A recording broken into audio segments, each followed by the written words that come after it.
Hello, friends, and welcome back to the Snoozy Scientist, where we gently explore the mysteries of our world, one sleepy yawn at a time. Whether you're listening from your bed, tucked beneath warm blankets, or drifting in that soft space where thoughts begin to blur, you're exactly where you need to be. Tonight, we're traveling back 250 million years to a time most people never hear about. This wasn't the age of dinosaurs, not even close. This was the final stretch of the Permian Period, a time scientists call the Lopingian Epoch. The land had grown unstable, unpredictable, and dangerous in ways almost impossible to imagine today. Global temperatures soared past 50 degrees Celsius in places, heat so intense enough to drain moisture from a human in minutes. The air carried less oxygen than we breathe today, making every breath for ancient animals a little shallower, every step a little heavier. Forests that once stretched across continents were shrinking, fading into scattered patches of struggling trees. Rivers that had flowed for millions of years slowed to muddy trickles, then vanished. Deserts expanded into enormous shimmering plains of cracked earth, an endless sun, larger than any desert on Earth today. And through this collapsing world moved predators unlike anything alive now. Not reptiles, not mammals, but strange, powerful therapsids, early ancestors with saber-like teeth, muscular bodies built to chase prey across land. They had jaws strong enough to crush bone in a single bite. Survival in this world wasn't just a challenge, it was a constant negotiation with heat, hunger, and the thinning air. But how did Earth's land become so hostile, and how did anything manage to survive in it? Tonight, we drift into that forgotten world ruled by creatures forged in fire and scarcity. But before we begin, if you enjoy videos like this, slow, soothing, and quietly filled with wonder, I'd love it if you gave this one a gentle like and maybe tapped subscribe. It helps more curious minds like you find their way to this peaceful little corner of the internet and lets the algorithm know that sleep and science go perfectly together. And if you'd be so kind, let me know in the comments, where are you winding down from tonight, and what time is it there?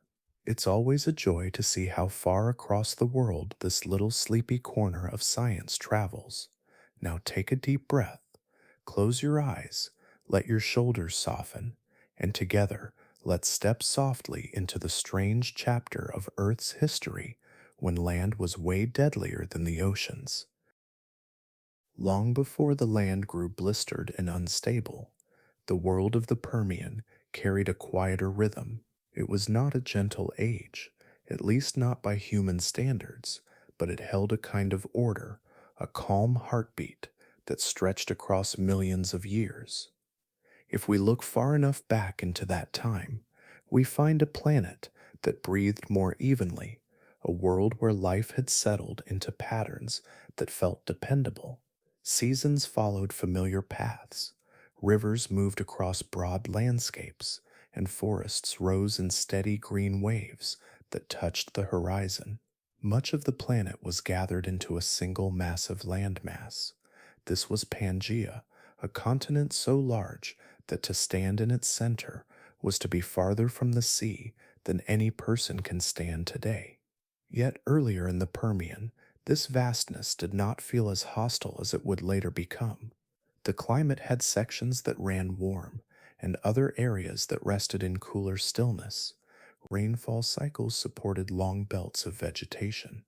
The air was stable enough that countless species flourished, shaping ecosystems that seemed well established and confident in their place. Forests stretched across the continent in great sweeping arcs. They were not the towering flower-filled forests we know today. These were ancient lineages, thick with conifers and seed ferns, plants that spread their branches like open hands toward the light. Their roots held the ground in place, weaving through soils that stayed moist through much of the year. Beneath these trees, early insects moved in quiet patterns, and small vertebrates hunted or grazed among the undergrowth. The shadows of these forests were cool, almost soothing, and they offered shelter from the bright Permian sun. Rivers wound between them, slow-moving ribbons that brought life wherever they passed. Many of these waterways supported amphibians that had grown larger than their modern relatives. Their bodies rested in the shallows, half submerged, with wide eyes just above the waterline. Fish moved through deeper channels, their scales catching the dim light that filtered through the surface. Along the riverbanks, early reptiles and synapsids left soft footprints that dried under the morning sun. Even in these earlier times, life was already changing. Creatures were beginning to explore new strategies for surviving on land. Some grew stronger jaws that could crush tougher plants. Others developed limbs suited for longer journeys. In the warmth of the Permian climate, warm-blooded traits were starting to appear in certain lineages.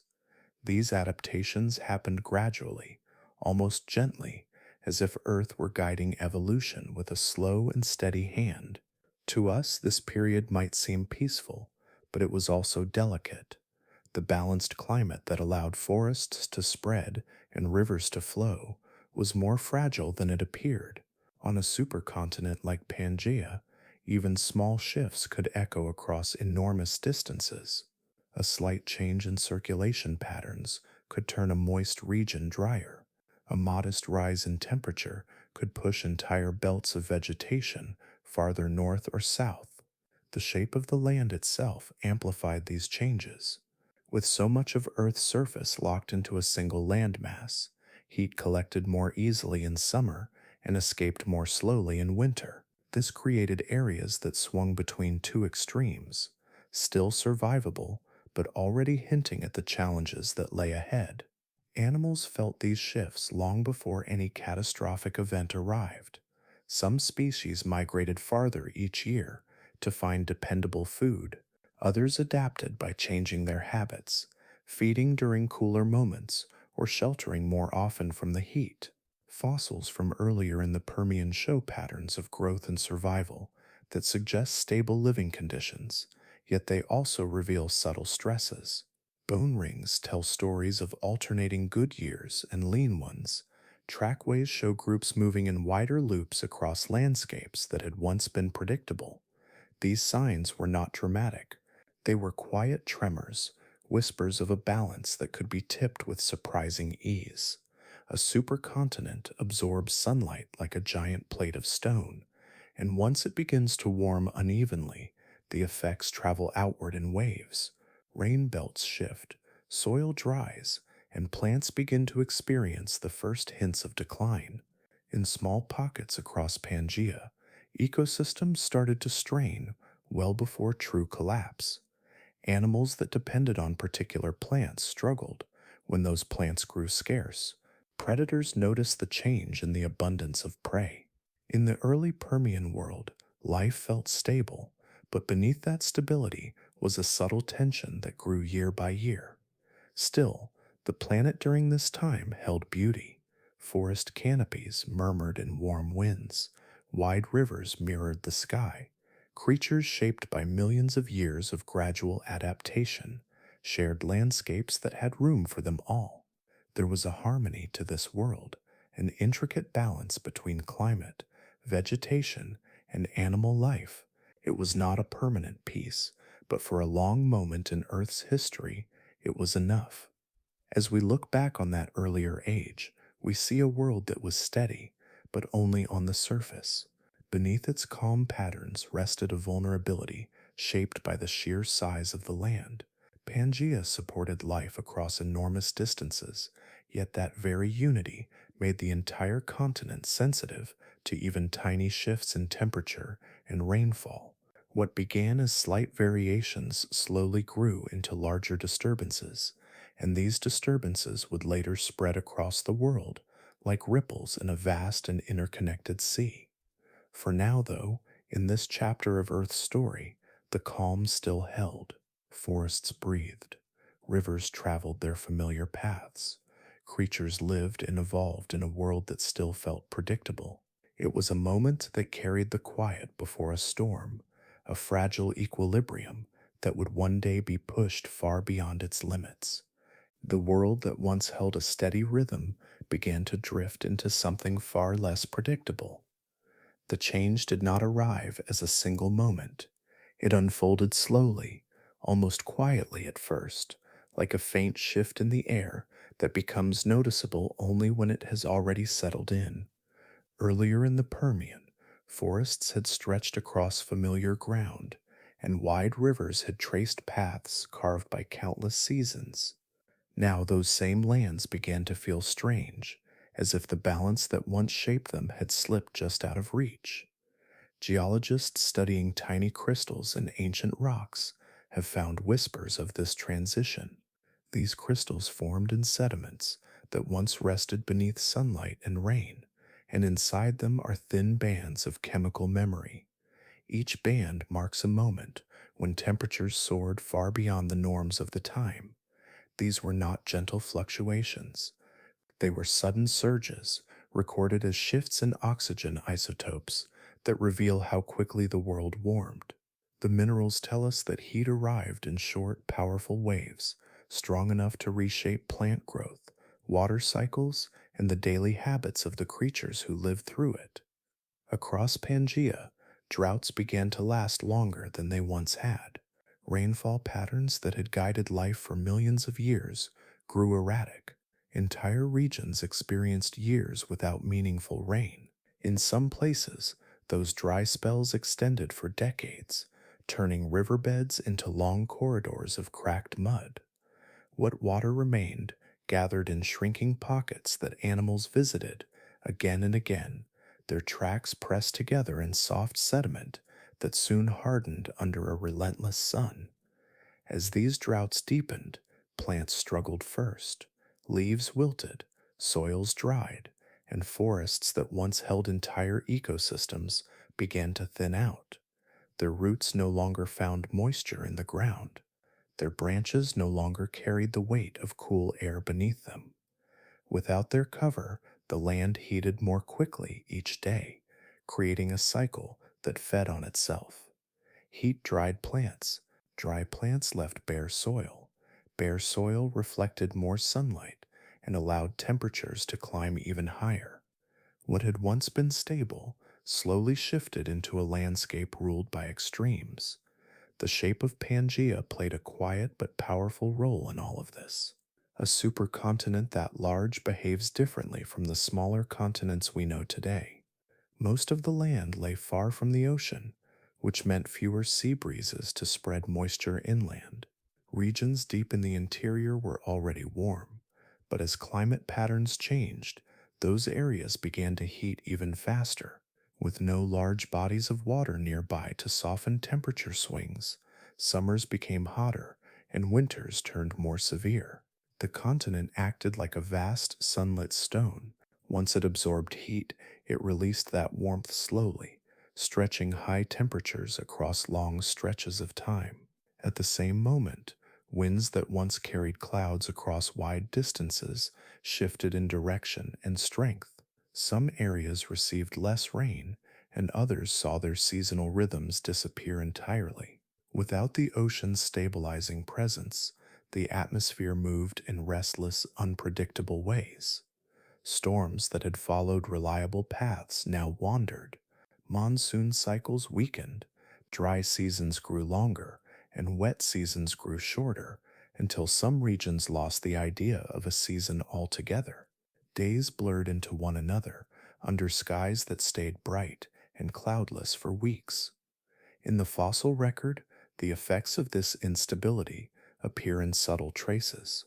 Layers of sediment show dust accumulating where rich soil once lay. Pollen grains from plants that needed steady moisture become rarer, replaced by the tougher grains of species that could tolerate dryness.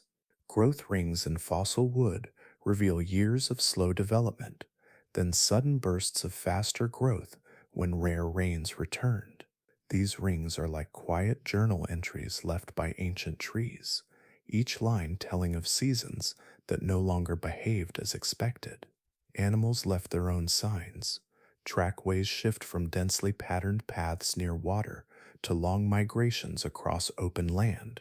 Skeletons from this time show signs of stress, not from predators, but from long journeys made in search of dependable water and shade. Burrowing species expanded their underground shelters, a silent testimony to days when the heat above ground grew too intense to endure for long. Some creatures adapted by hunting at dusk or dawn, avoiding the harshness of midday. Others changed their diets, feeding on plants that could tolerate drier conditions. Even the insects, small and numerous, began to respond to the shifting temperatures. Their patterns of activity changed. Their populations rose and fell in rhythm with the expanding droughts. When insects struggled, the entire food web trembled. Small creatures that fed on them felt the change. Larger predators followed that shift, creating ripples across entire landscapes. What had once been a stable world began to feel uneven, as if its very breath had grown shallow. Regions that had known gentle transitions between seasons found themselves caught in weather that no longer followed familiar rules. Heat lingered longer into the evening. Winters arrived unpredictably. Rainstorms appeared far from where they once belonged. The planet was drifting into a new state, one shaped by extremes rather than balance. No single creature could understand the full scope of this change, yet every living thing encountered its effects in daily life. A pool that had existed for centuries might vanish over the course of a few dry months. A patch of forest might thin into a sparse woodland, then into scattered shrubs. Habitats that had supported generations of animals slowly faded, replaced by open expanses of hard soil and wind-carved rock. Through all of this, Earth continued its long journey around the sun. Seasons still came, but their shapes had begun to dissolve. The quiet rhythm of earlier times gave way to a landscape that felt stretched and strained, as if the world were holding its breath against something it could not stop. In this shifting environment, life pressed onward, adapting where it could, retreating where it must. The stability that had guided the Permian for so long was slipping away, replaced by a climate that grew more erratic with every passing century. The world was changing, not with the sudden force of a single event, but with the steady weight of many small disturbances pulling at the same thread until the pattern began to unravel. The changing climate pressed on every corner of the world, and as the land grew hotter and drier, another shift began to unfold, high above the ground. It happened quietly, tucked inside the very air that all living things depended on. Earlier in this story, we walked through forests that were beginning to thin, and rivers that no longer flowed with the same steady confidence. Now the atmosphere itself joins that slow unraveling, shaping a world where each breath grew a little heavier than the one before. Long before the crisis reached its peak, Earth's oxygen levels began to fall, not in a sudden plunge, but in a gradual decline that stretched across countless generations. Scientists studying ancient rocks can see this shift in the chemistry sealed inside them. Iron minerals changed their form, sulfur compounds settled differently. These tiny clues reveal that the air animals once breathed with ease grew thinner with time, carrying less oxygen than the atmosphere we know today. For the creatures who lived during this stage of the Permian, breathing became a challenge woven into daily life. Moving across the landscape required more effort. Muscles tired sooner. Jaws that once snapped with quick precision now needed longer moments to recover between bursts of strength. Even simple activities felt heavier, as if the world had draped an invisible weight over every living body. This decline in oxygen did not happen in isolation. Heat rising from the continent's surface changed the circulation of air currents. At the same time, the land itself released more carbon dioxide as soils dried and cracked. Under normal conditions, plants would help pull carbon dioxide from the air, but earlier chapters have shown how vegetation was already struggling to survive. With fewer forests to absorb carbon, the atmosphere grew dense with the gas, and that trapped more heat near the ground. Volcanic regions added to this burden. Far in the northern reaches of Pangaea, the earliest activity of what would one day become the Siberian traps began its slow emergence. These eruptions were not the dramatic explosions many imagine. They were long-lasting, steady releases of hot gases through cracks in the crust. Each pulse of volcanic activity pushed more carbon dioxide into the sky. Some eruptions likely added methane and sulfur compounds as well, gases that carried harsh scents and gripped the atmosphere in ways that warmed the planet even further. Animals living during this time did not know why the air felt different. They only sensed the strain in their bodies. Many species developed strategies to cope with the thinning oxygen. Some creatures rested more often, spending long hours in shaded dens or burrows. Others changed their habits and began to move during cooler parts of the day, when the heat pressed less heavily on their lungs. Even predators, creatures once capable of long pursuits, adapted by shortening their hunts and choosing moments when their prey was already weakened. Fossils tell pieces of this story. Bone structures show signs of stress from low oxygen environments. Growth rings in certain species reveal periods when development slowed sharply, likely during the hottest years when oxygen fell to some of its lowest points. Some creatures show enlarged nasal passages, adaptations that may have allowed them to draw in more air with each breath. These details form a quiet record of a world where breathing became a daily challenge. Beyond the shift in oxygen levels, the sky itself carried other dangers. As soils dried and vegetation thinned, fine particles of dust lifted into the air and stayed suspended for long periods. Winds carried this dust across Pangaea, creating hazy horizons and filtering sunlight through a dull reddish tint. In some regions, this dust mixed with volcanic aerosols, forming layers of fine particles that settled deep into the lungs of animals that inhaled them. Chemical signatures in ancient sediments reveal traces of sulfur compounds that likely drifted from distant volcanic vents. These compounds can irritate respiratory systems even in small amounts. In large quantities, they create toxic conditions that settle over a landscape like a faint, invisible fog. Creatures living near these volcanic zones would have felt this most acutely, but the effects spread far beyond the eruptions themselves. Plant fossils support this story. Certain species show leaf damage consistent with exposure to acidic gases. Others appear stunted or distorted, as if the air around them had grown harsh enough to burn or weaken their delicate tissues. These marks are small, yet they paint a picture of an atmosphere that no longer nurtured life as easily as it once had. The air of the late Permian did not simply grow thin, it grew unstable, filled with gases that shifted in concentration from year to year.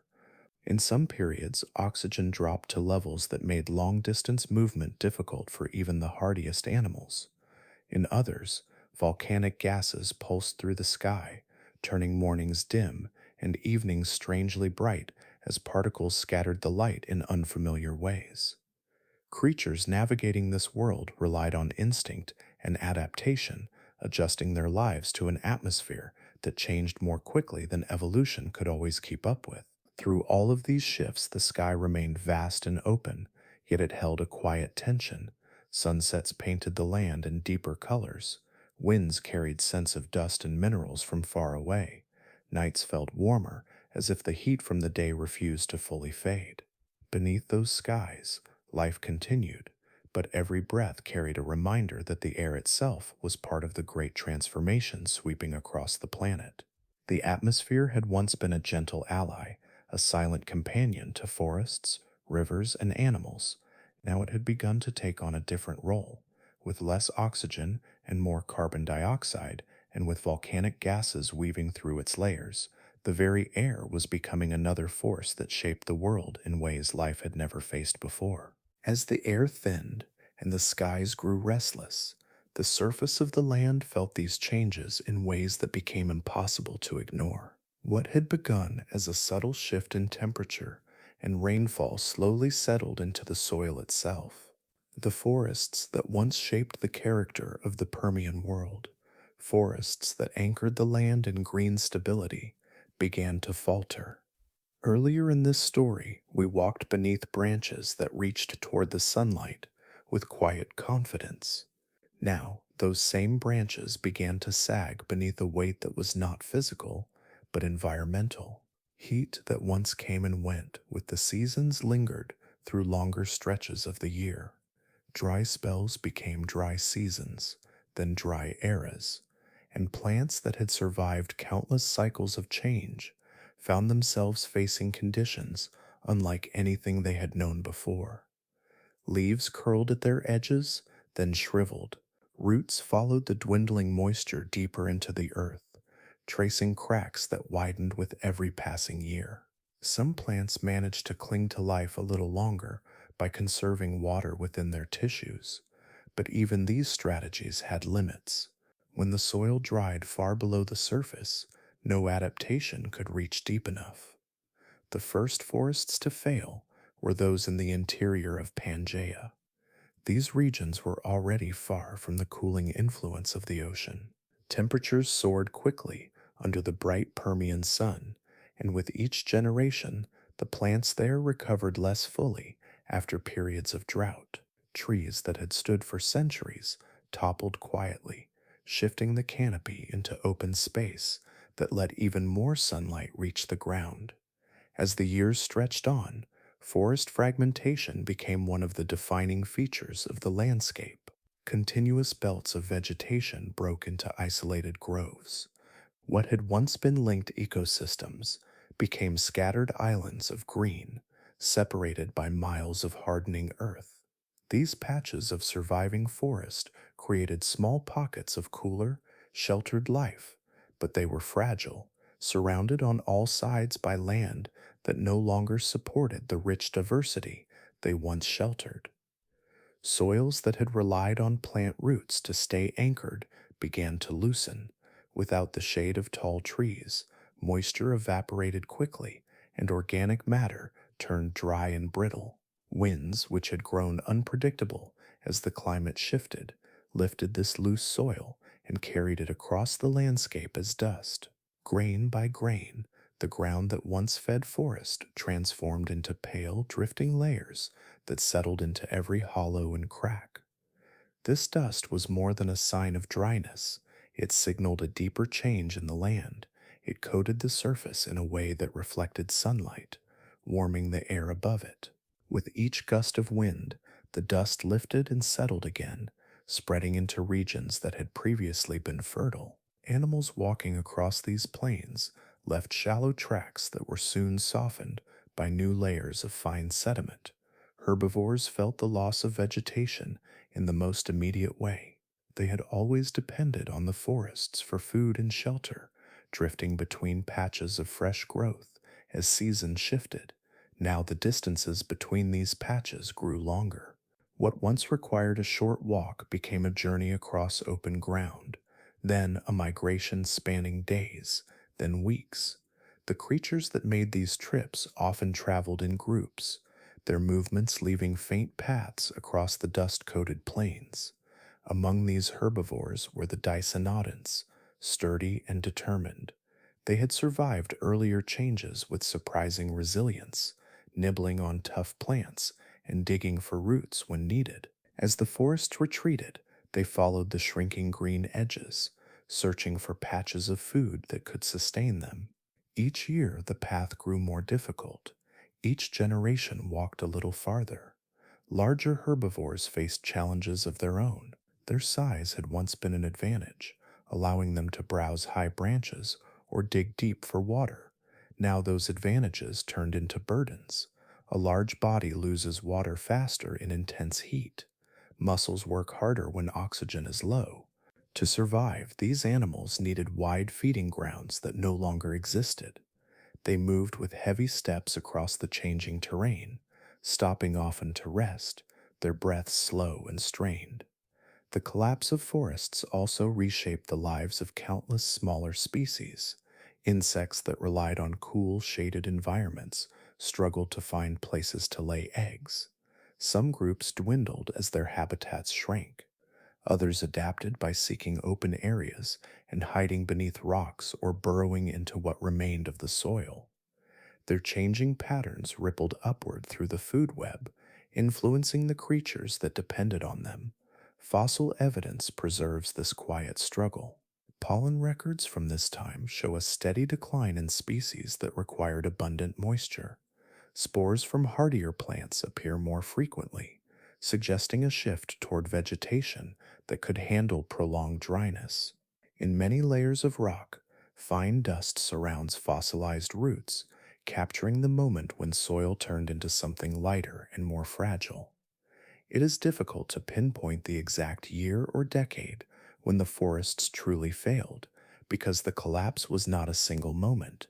Instead, it was a long unfolding, a gradual retreat that happened unevenly across the continent. Some regions held on to their trees longer than others, nourished by rare rainfall or protected by elevation. Other regions transformed far more quickly, becoming open expanses where only the hardiest plants could survive. Across this shifting world, the sense of a once steady rhythm continued to fade. Without forests to anchor the land, without shade to soften the heat, and without reliable feeding grounds, herbivores wandered farther each season. Their migrations left delicate signatures in the fossil record, quiet testimonies to a world where each step took them deeper into uncertainty. The collapse of the green world did not bring noise or sudden catastrophe. It came with a soft loosening, a slow unraveling of roots, leaves, and soil. It came with long walks across empty ground, and with animals pausing at the edges of dry riverbeds as they searched for the last traces of water. It came, above all, with a sense of space where forests had once stood, wide and open, carrying the faint memory of a world that had been green for so long. As the forest thinned and the air grew harsher, one group of animals stepped deeper into the spotlight of the changing world. They were neither reptiles nor mammals, but something older and stranger, shaped by a long history of adaptation and quiet experimentation within the Permian landscape. These were the gorgonopsians, the apex hunters of their time, moving across the warming land with a presence that felt both ancient and oddly familiar. Long before the world began its steep descent into instability, gorgonopsians already held an important place in the ecosystems of the Permian. Their bodies were built for power, yet they carried a sleekness that hinted at surprising speed. Muscles rippled along their flanks with each careful step. Their limbs were positioned more beneath their bodies than the sprawling stance seen in earlier reptiles, giving them a stride that was confident and purposeful.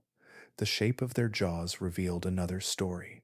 Their skulls housed long, curved canine teeth, sharp enough to slice through thick hide and strong enough to pierce bone.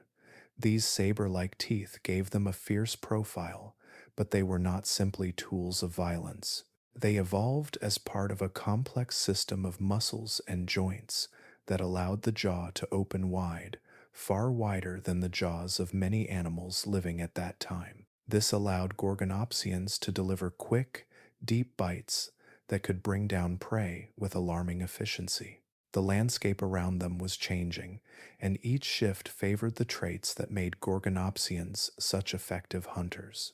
As forests retreated and vegetation thinned, prey animals grew more exposed. With fewer hiding places and longer distances to cover in search of food, herbivores often found themselves in open ground, tired from long migrations and weakened by the heat. Gorgonopsians were perfectly positioned to take advantage of this. Their bodies were built for bursts of speed and decisive moments. They needed only a brief opportunity to secure their next meal.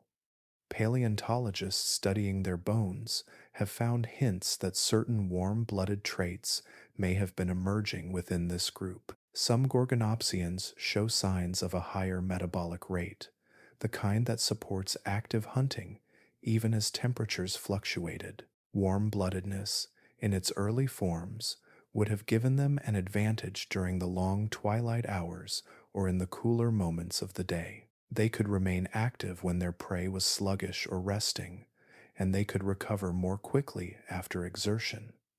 The inner structure of their bones also hints at a more complex lifestyle than simple ambush hunting. Their limbs show adaptations for both speed and power.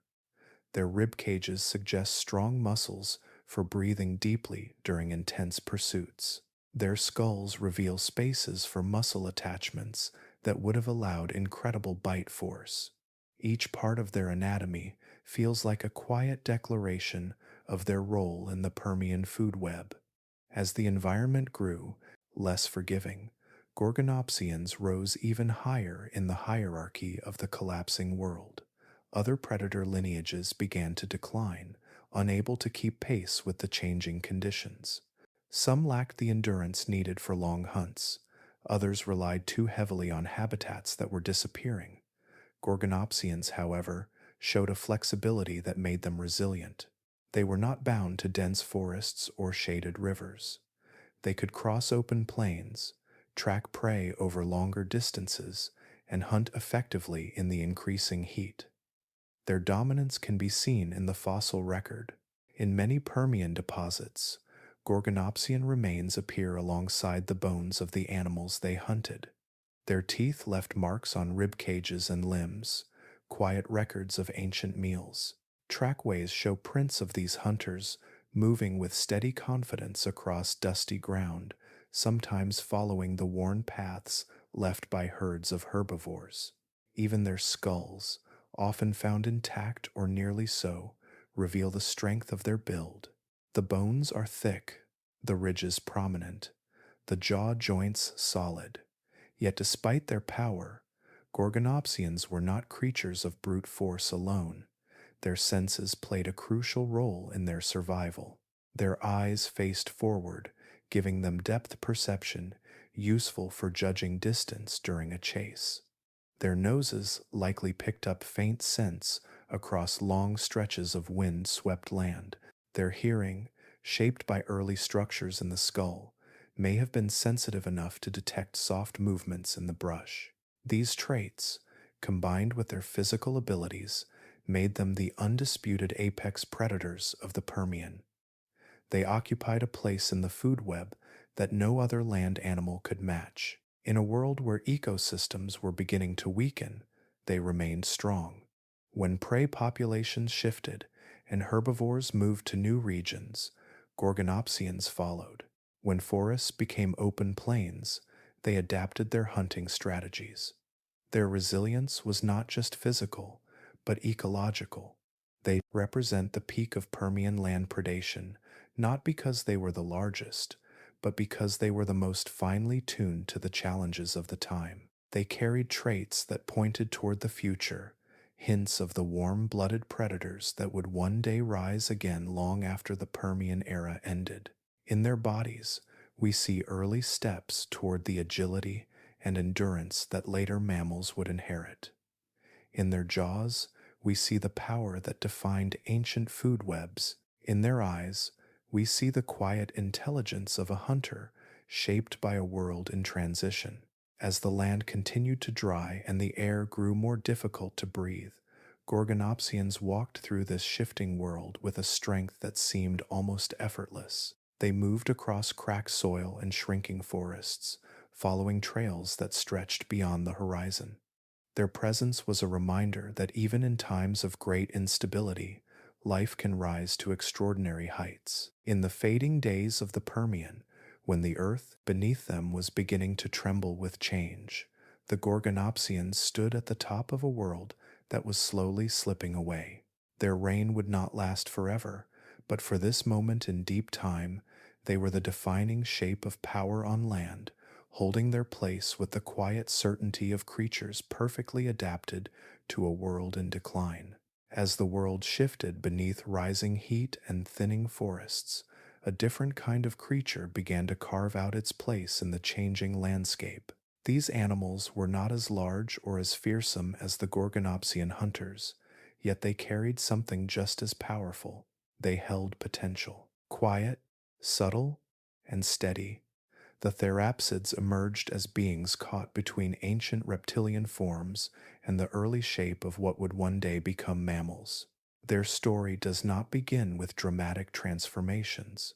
It begins with small adjustments, almost invisible at first glance: a slightly deeper chest for stronger breathing, slightly different jaw muscles for chewing tougher plants, limbs tucked a little closer beneath their bodies for more efficient movement.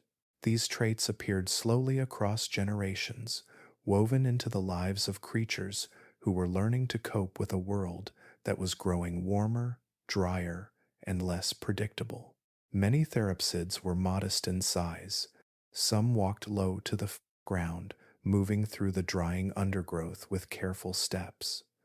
Others stood a little taller, their heads raised to sniff the shifting air. What connected them was their shared ability to adapt. They did not rely on speed or sheer strength. Their resilience grew from quieter qualities. Fossil evidence suggests that some therapsids began to develop early forms of fur, not the thick coats seen in modern mammals, but fine coverings that may have helped regulate body temperature. In the cooling nights of the Permian, these early hairs could have offered a small advantage, helping them retain warmth as the land shifted between blistering days and unexpectedly cold evenings.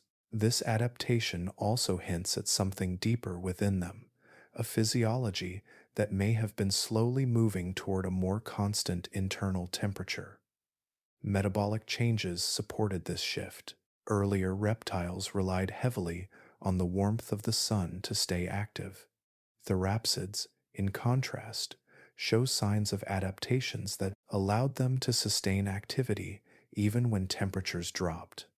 Their bones carry patterns that suggest higher energy use. Their chest cavities point toward more efficient breathing. These small clues, scattered through the fossil record, offer glimpses into a body that was beginning to rely less on the environment and more on its own internal rhythms. With these subtle shifts came new behaviors.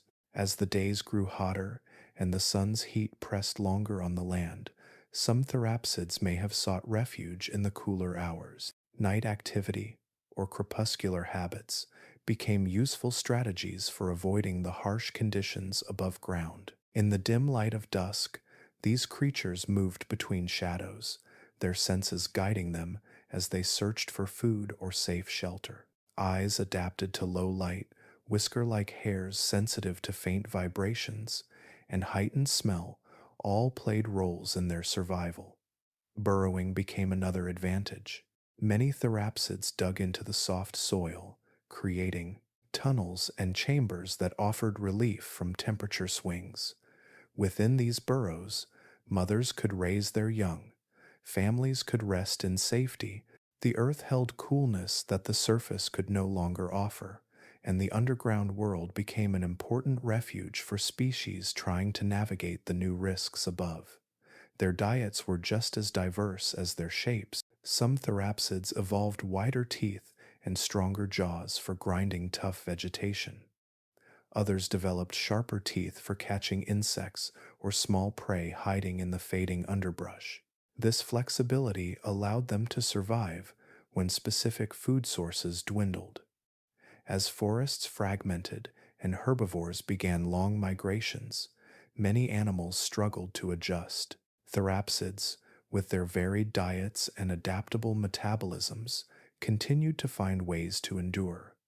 This resilience is reflected in the fossil record. Therapsid remains appear in regions where environmental stress was already rising. Their bones show fewer signs of the dramatic decline seen in many other groups. Even as rivers shrank and air quality worsened, they maintained their presence. They did not dominate their environment the way gorgonopsians did, but they persisted quietly, spreading across the continents in patterns that suggest a remarkable ability to cope with change. One of the most fascinating aspects of their evolution lies in the structure of their jaws and ears. Over time, some bones in their lower jaws began to shift in shape and position. These bones would eventually give rise to parts of the mammalian ear, but in the Permian they served a dual purpose. They strengthened bites and enhanced hearing, allowing therapsids to detect subtle sounds carried through the warm night air. This delicate sensory adaptation speaks to a world where survival increasingly depended on awareness rather than brute force. As the Permian continued to unravel, therapsids found themselves in a unique position. They were neither the largest nor the strongest creatures on land. They did not possess the saber like teeth of the apex hunters or the massive bodies of the great plant eaters. Instead, they thrived in the middle spaces, the overlooked corners, the quieter hours of the day. Their strength came from adaptability, from traits that allowed them to adjust to a world slipping out of balance. In the gentle glow of early morning or the cool hush of evening, these creatures moved through a landscape that was slowly being reshaped. They stepped across dusty ground and beneath shrinking patches of brush, using their heightened senses to navigate a land where every resource was becoming harder to find. Their presence was not dramatic, yet they carried something essential. They carried the seeds of a lineage that would survive long after the Permian worlds faded. The rise of the therapsids is a story of quiet perseverance. It is a reminder that in times of great environmental change, the creatures that endure are often those who learn to move softly, breathe deeply, and shift their lives in small but powerful ways. Across the changing Permian world, where forests had begun to thin and the air no longer offered the same comfort it once did, the great plant eaters carried on with a determination that shaped much of life on land. They were the quiet engines of the ecosystem, moving slowly across long distances, grazing, digging, and shaping the land with each footstep. Now they found themselves in a world turning steadily more hostile, yet even in this harshening landscape, they continued to endure with remarkable resilience. Among the most widespread of these herbivores were the dicynodonts. Their bodies were compact and muscular, built low to the ground, with strong limbs that supported their steady journeys across the drying plains. Their faces held a curious mixture of simplicity and strength, a short beak at the front for clipping plants, and on either side, a pair of tusks that curved gently from the upper jaw. These tusks were not weapons in the usual sense. They were tools for digging up roots, scraping bark, and prying apart the tough, fibrous plants that now dominated the expanding dry regions. In the earlier, greener world, dicynodonts had moved between patches of vegetation with relative ease. Now the plants they relied on had changed. The lush ferns and softer growths had faded from many regions, replaced by hardy shrubs and rough, water-storing stems that clung to life in the drying soil. Dicynodonts adapted by lifting their heads toward these tougher meals, chewing in slow, methodical movements. Their jaw muscles were powerful, and their beaks sliced through stems that would have challenged many other herbivores. The faint grinding they produced echoed across the still air, a quiet reminder of their persistence. Even with these adaptations, the dicynodonts carried the marks of their struggle. Fossils show bones with patterns of stress, signs of animals that traveled far in search of food. Some skulls bear scratches and fractures, evidence of close encounters with predators who had grown more desperate as the world tightened around them. Yet despite these hardships, dicynodonts remained one of the most successful groups of their time. Their ability to eat almost anything plant-based gave them an advantage in a world where food had become unpredictable. Walking nearby in these fading landscapes were the pareiasaurs, the giants of the Permian herbivores. These creatures were large and broad, with bodies shaped like living shields. Their backs and sides carried rows of bony plates that formed natural armor.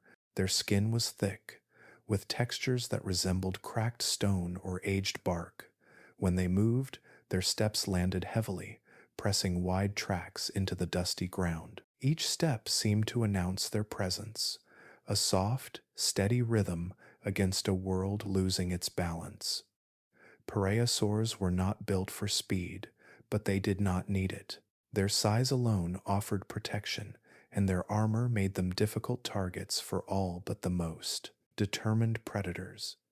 Their heads were short and blunt, with small bony knobs scattered across the skull. Their teeth were leaf-shaped, perfectly suited for shredding the coarse vegetation that continued to survive in patches across the land. They moved in slow arcs from one feeding ground to the next, lifting their heads only when a shadow crossed their path or when the scent of danger drifted across the warming air. Despite their impressive armor, pareiasaurs were not immune to the hardships of the time.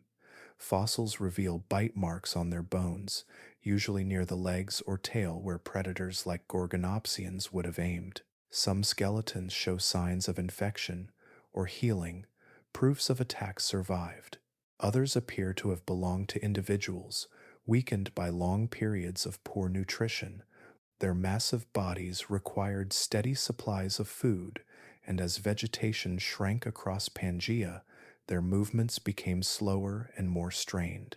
These herbivores were essential to the balance of the Permian world. Even as that balance began to crumble, dicynodonts stirred the soil when they dug, helping seeds find places to grow. Pareiasaurs knocked down shrubs and trampled older plants, opening space for new growth. Their migrations spread nutrients across great distances. Even in decline, they kept shaping the landscapes they crossed. The fossil record captures their story in layers of ancient sediment. Bones of dicynodont herds appear near the remains of dried riverbeds, hinting at animals gathering at shrinking water sources. Pareiasaur footprints cross dusty plains, sometimes overlapping with the prints of predators following at a distance.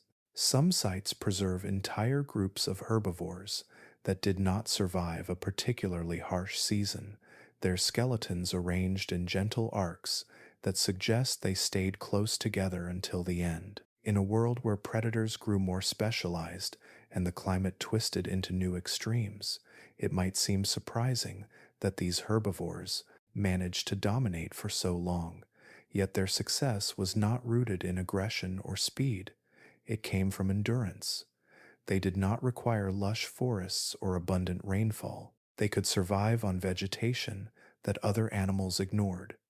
They conserved water, traveled long distances, and lived in groups that offered mutual protection. Their bodies were built to withstand hardship, and their instincts guided them through landscapes that grew more difficult with each passing generation. What allowed dicynodonts and pareiasaurs to flourish was not a single advantage, but a collection of traits that fit together like pieces of a quiet, ancient puzzle.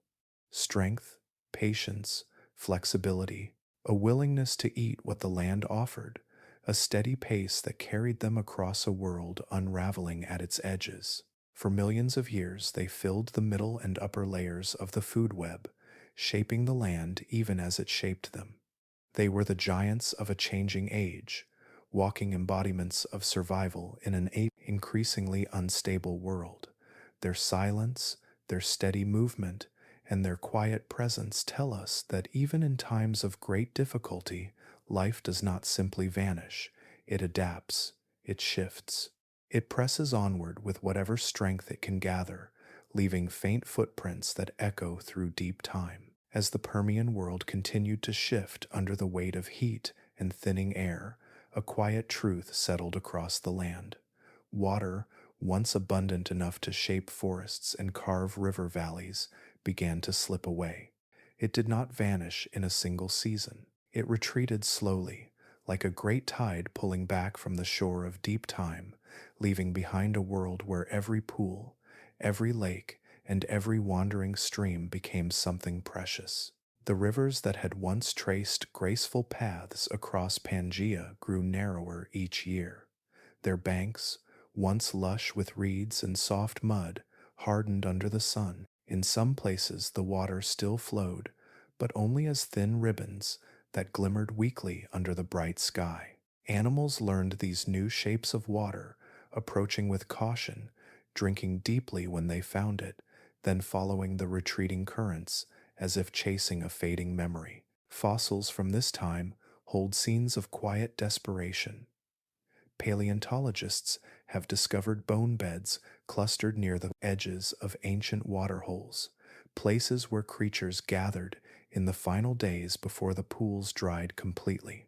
The ground there was once soft with moisture, then became sticky as the water level dropped, and finally hardened into cracked earth that preserved footprints, drag marks, and the faint outlines of bodies that collapsed from exhaustion.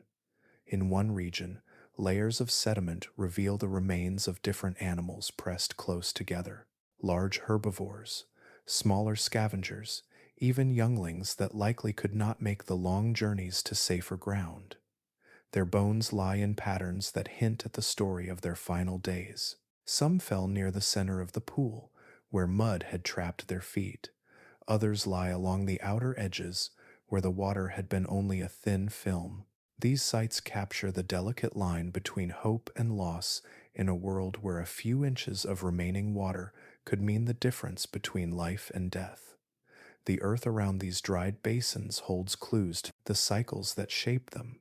Soil layers alternate between dark bands filled with organic matter and pale layers marked by dust and fine sand.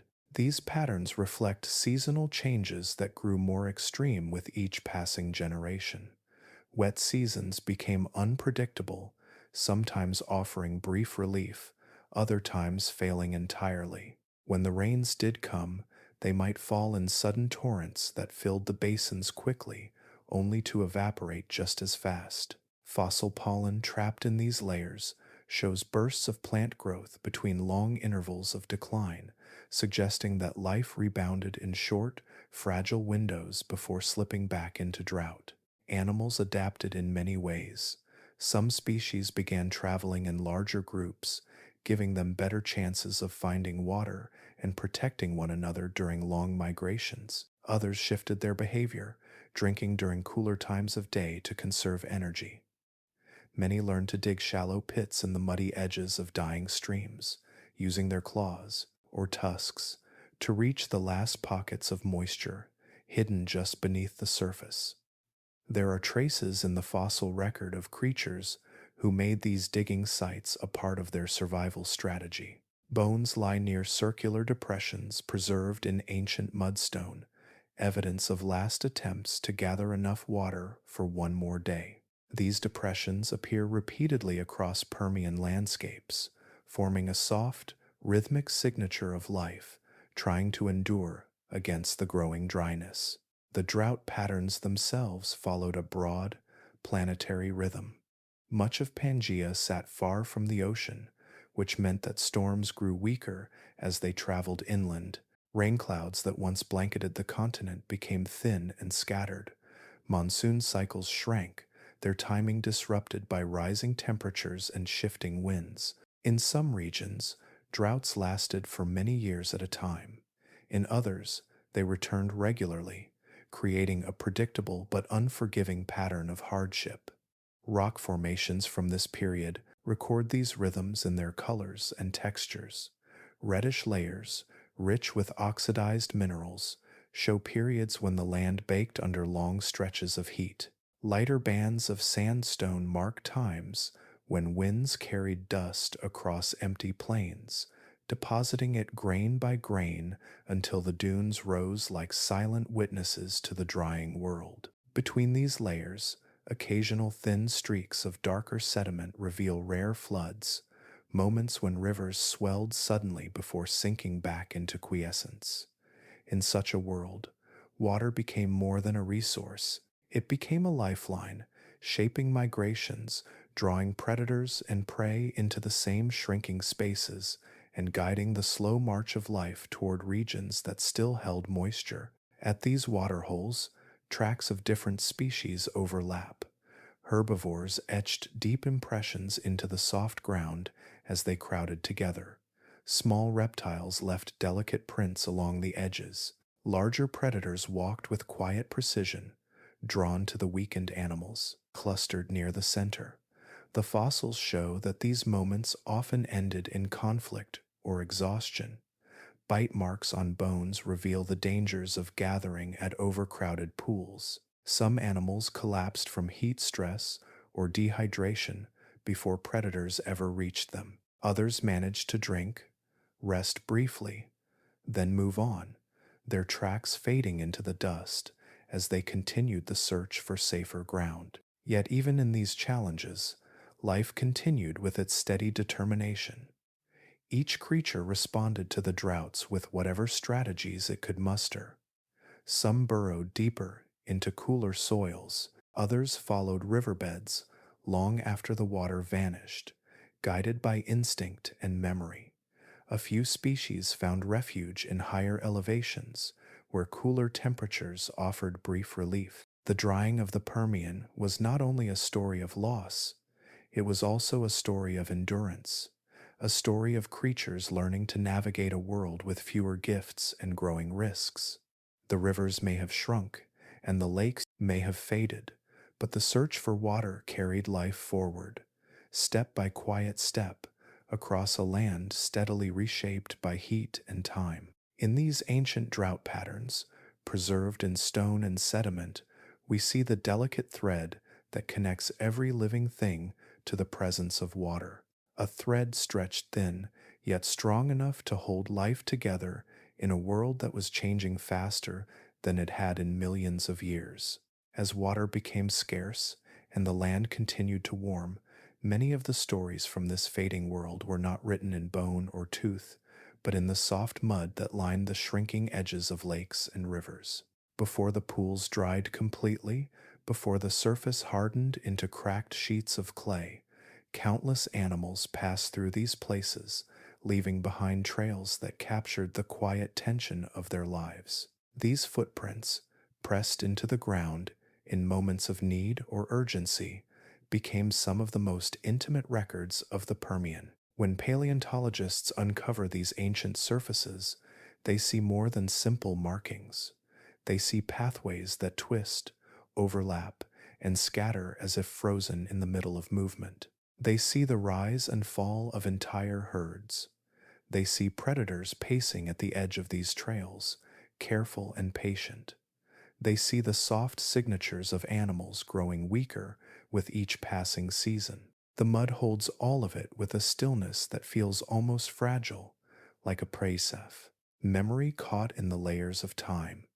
Some of the most striking discoveries show the patterns of hunters tracking their prey. Gorgonopsians, the apex predators of this age, often walked with deliberate steps, each footprint pressed deep and clean. Their tracks move in nearly straight lines for long stretches, suggesting a focused, steady pursuit. At certain points, these lines curve, adjusting toward fresher scent trails or shifting wind. Sometimes they split, with one set of prints branching off as another continues forward, hinting at the moment when a predator paused to choose its target. There are places where these predator tracks close in on the scattered prints of herbivores. The spacing between footprints changes. The stride lengthens or shortens. The path grows angled, following the hesitation or sudden burst of speed in the tracks ahead. These scenes reveal a kind of conversation between hunter and hunted, told silently through impressions left in soft earth. A faint shift in direction might mark the moment a herbivore first sensed danger. A deeper set of predator prints might indicate the instant a chase began.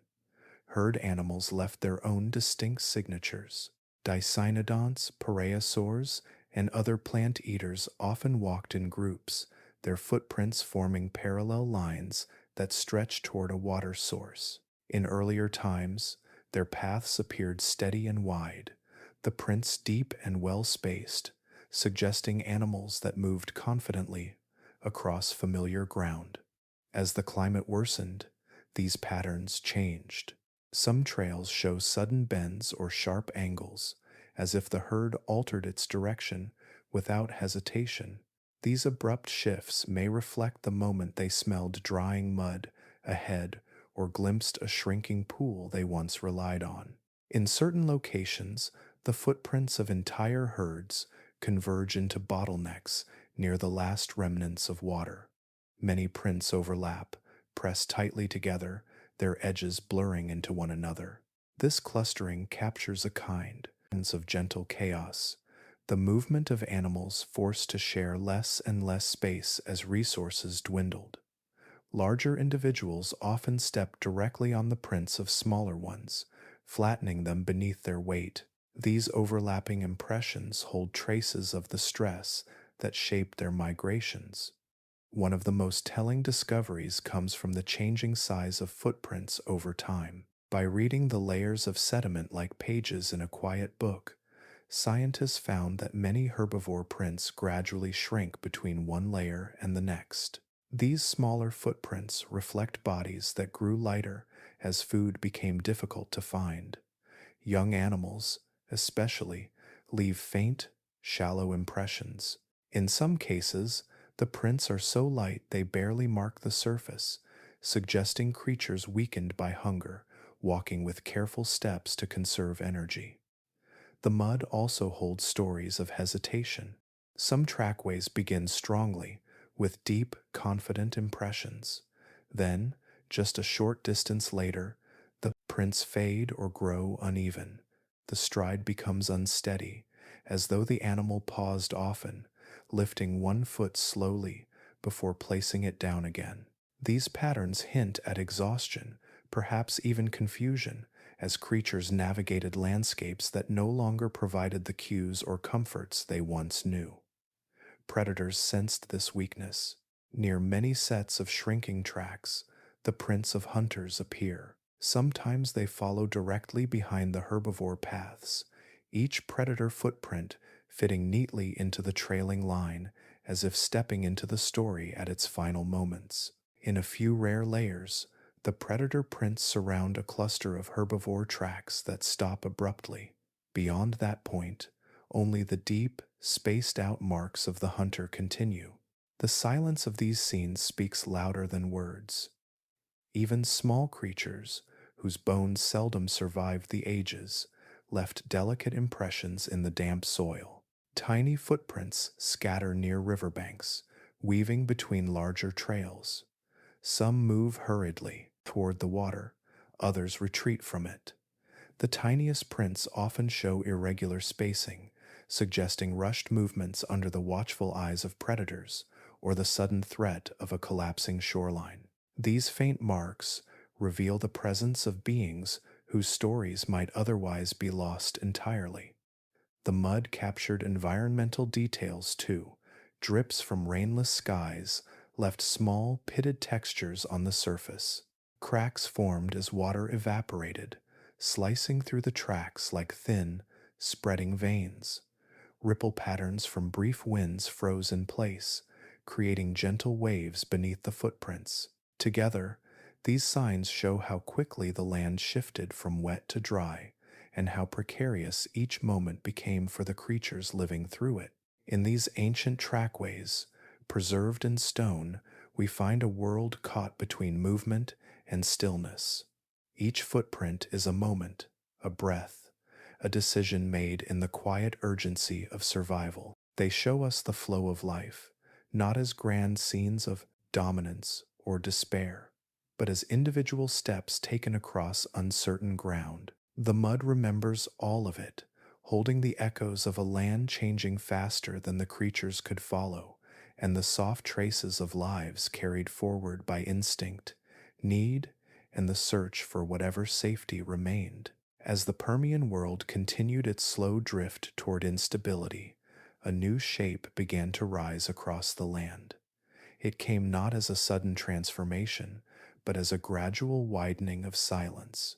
Forests had already thinned, rivers had already retreated. Now, the empty spaces between these shrinking lifelines began to stretch, expanding into broad regions where shade no longer fell, and the ground itself shifted beneath the wind. Mega deserts grew across Pangaea, carving themselves into the continent like long, shimmering scars.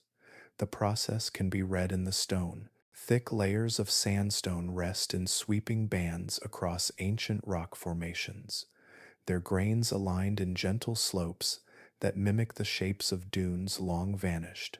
Each layer tells a different part of the story. Some show fine ripples from winds that once blew across open ground. Others contain larger cross bedding, the angled marks left behind as dunes migrated slowly over time. These patterns were not carved by water or by forests, but by endless currents of hot, dry air pushing sand forward across the land. In the early stages of desert expansion, these dunes would have appeared as isolated pockets, forming where vegetation thinned. But as seasons grew more unpredictable and soil moisture faded, these pockets connected. What began as small clusters of shifting sand merged into large belts of open terrain.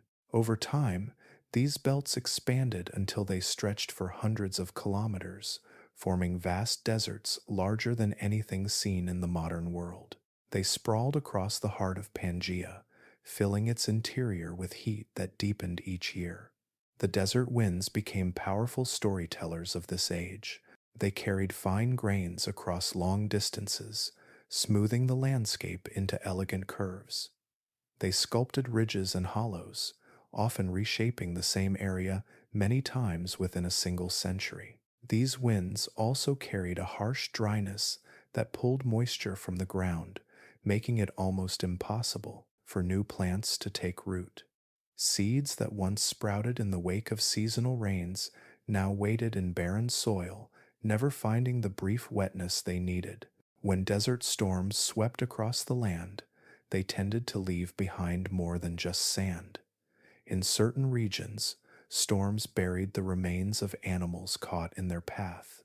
These fossils, preserved in layers of fine sediment, offer rare glimpses into life within the megadeserts. Some skeletons lie curled in positions that suggest exhaustion rather than violence. Others appear partially covered, as if a sudden gust had swept sand over them before they could rise. Small creatures were especially vulnerable. Their delicate bones sometimes remain almost perfectly intact, each rib and limb captured in the soft embrace of fallen grains. There are places where entire deposits of fossils lie within sandstone formations, their shapes softened by the passing of time but still clear enough to tell their stories. In one region, paleontologists found the remains of a small predator whose tracks ended abruptly, swallowed by a dune that moved across the landscape at just the wrong moment. In another, the bones of burrowing animals rest in shallow layers, preserved because the desert winds filled their tunnels faster than they could escape. Each discovery is a quiet reminder of how life attempted to endure within a world, steadily losing its ability to support it.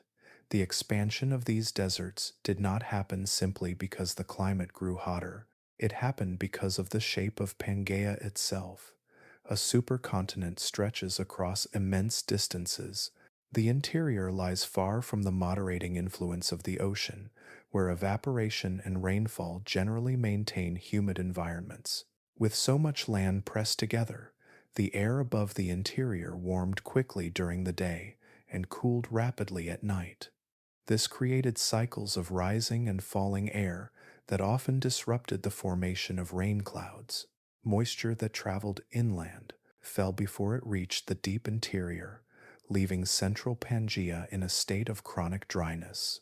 As temperatures continued to rise, these conditions worsened. What little rainfall the interior once received became even more scattered. Rivers dried earlier each year. Lakes shrank until only shallow basins remained. Without steady water, plants could not survive, and without plants, the soil loosened and eroded.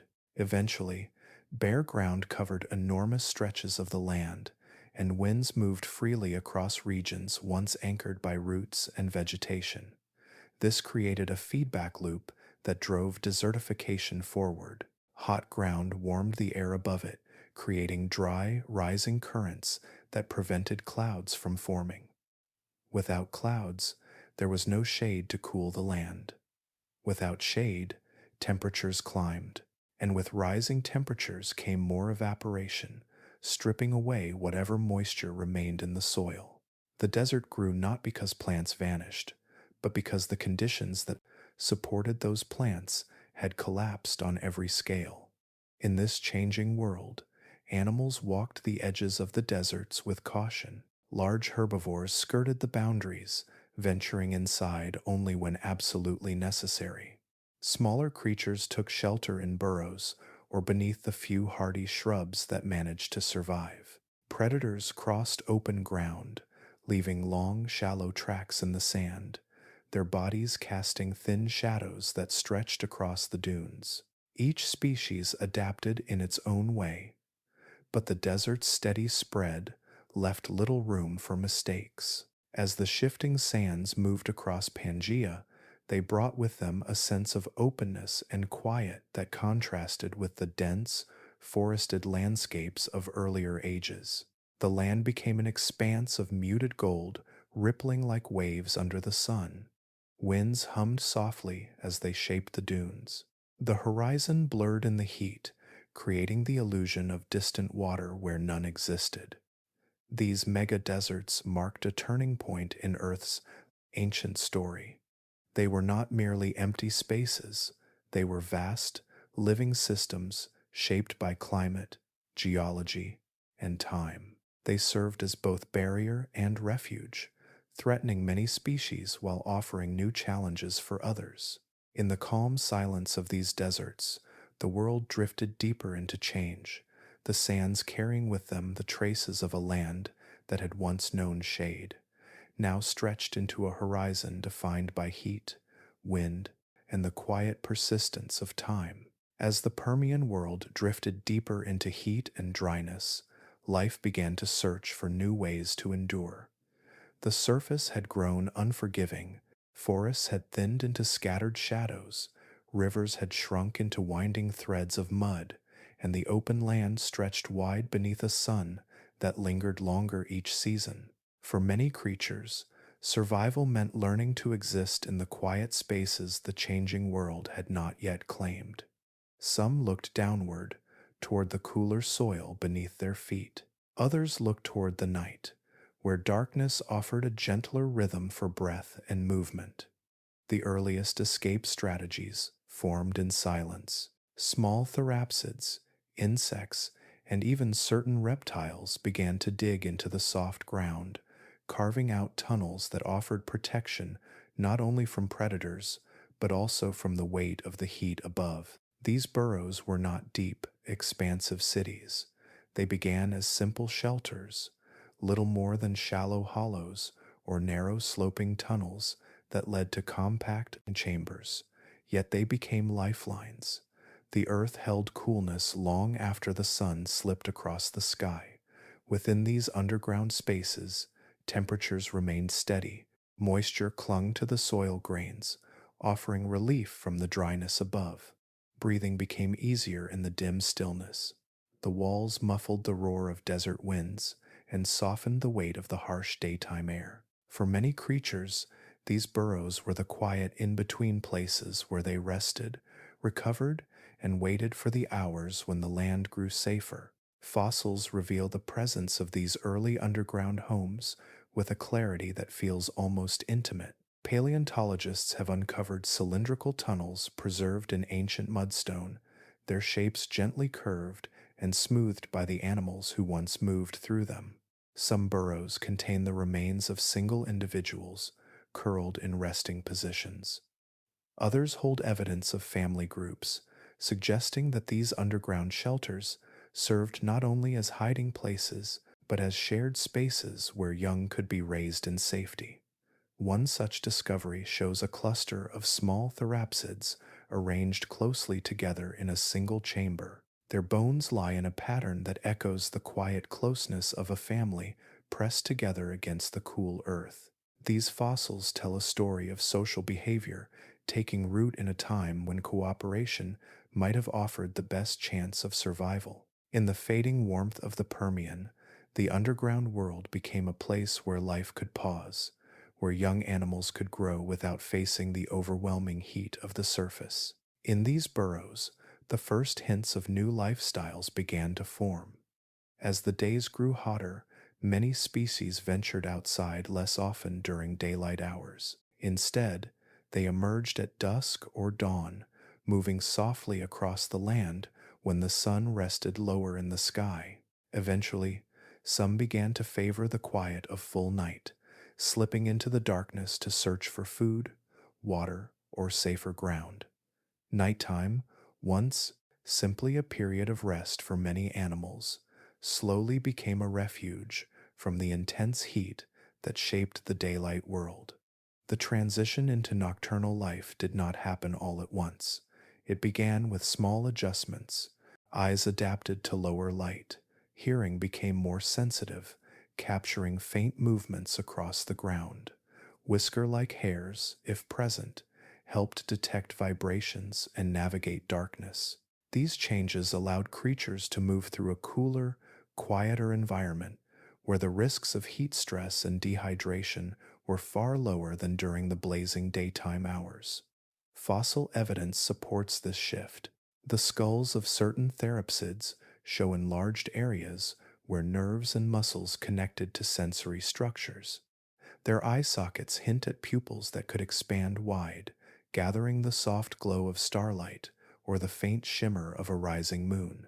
The inner architecture of their bones suggests a lifestyle that relied on bursts of activity followed by restful periods in the safety of their underground shelters. The landscape itself bears traces of these nocturnal journeys. Tracks left in the early morning mud often lack the dehydration cracks seen in prints made later in the day. Some paths weave between shrubs or along the edges of dried riverbeds, places where darkness held a little more humidity. These tracks suggest quiet movements, animals stepping softly across the land, while larger predators rested or waited for the next opportunity. In these dark hours, the world changed in subtle ways. Winds softened, temperatures dropped enough to let breath move more easily. Even the stars, seen through air that carried less moisture than in earlier ages, shone with a clarity unfamiliar to modern skies. Under this canopy, creatures explored the land with cautious grace, their bodies learning the rhythms of night as a new part of survival. The combination of burrowing and nocturnal behavior formed a powerful set of strategies that helped many species endure the flows challenges of the late Permian. These adaptations were quiet innovations, solutions formed not through dominance or size, but through patience and subtlety. Life retreated into the spaces where the world still offered gentleness, then emerged when the land relaxed its harshness. These habits laid the foundation for future lineages. Long after the Permian worlds faded, descendants of these creatures would carry forward the instincts of digging, seeking shade, and finding safety in twilight.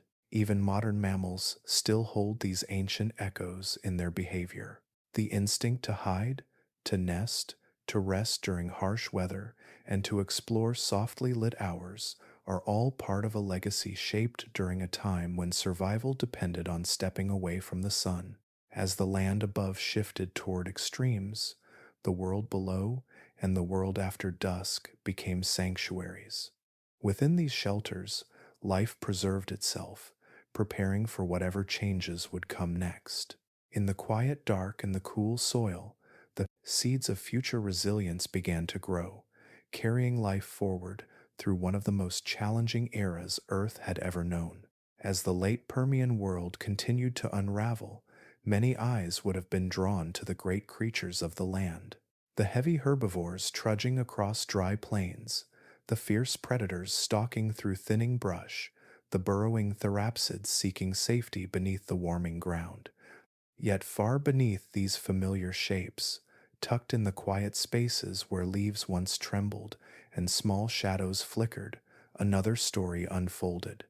It was quieter, lighter, almost easy to overlook, but it carried consequences that touched every corner of life. This was the moment when insects, the small and constant keepers of Earth's pulse, began to disappear.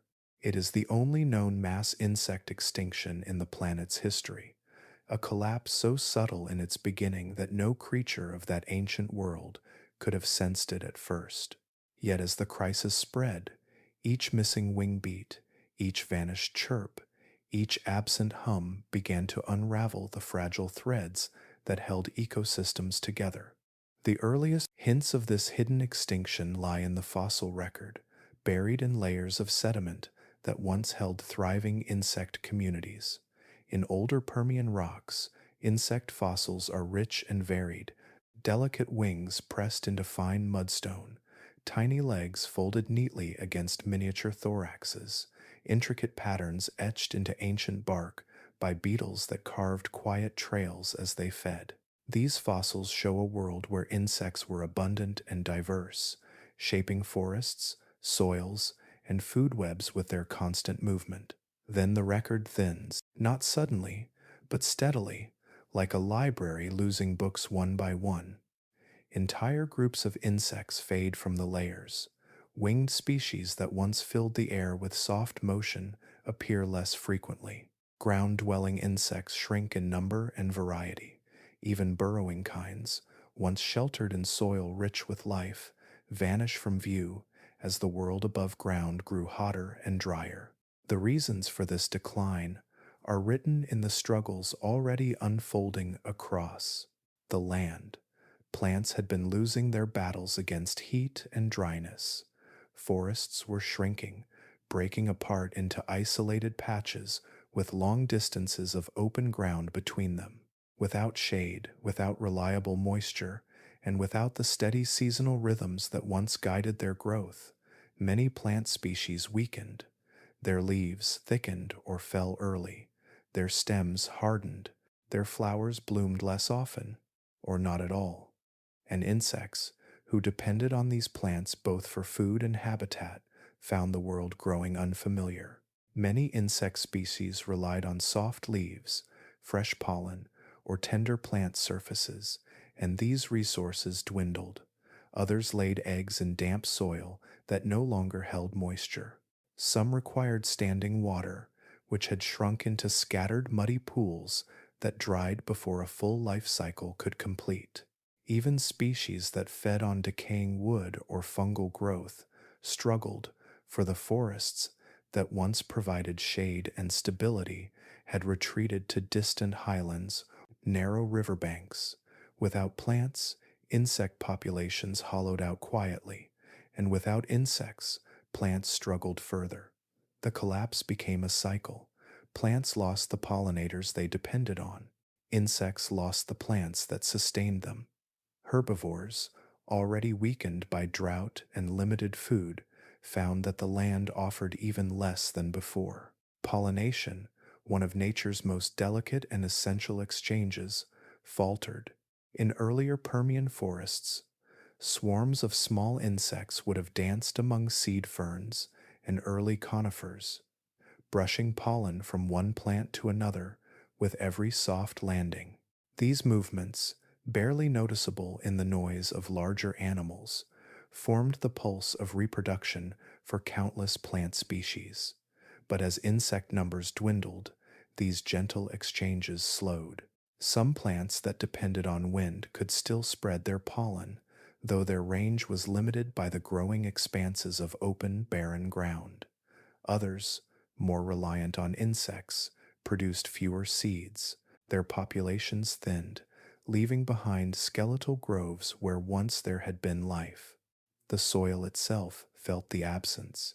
Insects had played quiet roles in breaking down organic matter, aerating the ground, and cycling nutrients. Without them, the upper layers of soil hardened. Fallen material decayed more slowly. Microbial communities that relied on the movement of insects suffered too, creating a silent chain reaction beneath the surface. Predators that once fed on insects, from small reptiles to early therapsids, faced another kind of scarcity. Their diets narrowed, their energy waned. Some species adapted by shifting to other prey, Others simply vanished from the fossil record, their disappearance echoing the loss of the insects they once relied on. Evidence for this crisis appears in the sudden disappearance of entire insect lineages, including early relatives of beetles, dragonflies, and various winged groups that had once dominated the sky. In the span of geological time, their decline was abrupt. Many species never returned, replaced millions of years later by new forms shaped by a very different world. This hidden extinction rarely stands in the spotlight of Earth's great historical crises, overshadowed by the dramatic loss of large animals and the violent changes that followed the end of the Permian. Yet its impact was gentle only in scale, not in consequence. The loss of insects reshaped ecosystems from the soil upward, weakening food webs that had already begun to strain under drought, heat, and thinning air. In the quiet spaces between roots and leaf litter, in the still air that once shimmered with tiny wings, the world lost some of its most persistent caretakers. Their absence deepened the challenges of the age, adding another layer to a planet already drifting into instability.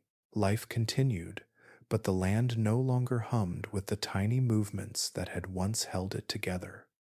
The silence that followed marked one of the most delicate, yet far-reaching, crises of the entire Permian world. While the land of the late Permian shifted into heat, dust, and widening deserts, the oceans were undergoing their own quiet transformation. To many creatures living along the coasts or wandering inland across parched ground, the sea may have still looked calm from a distance, its surface gleaming under the pale sun.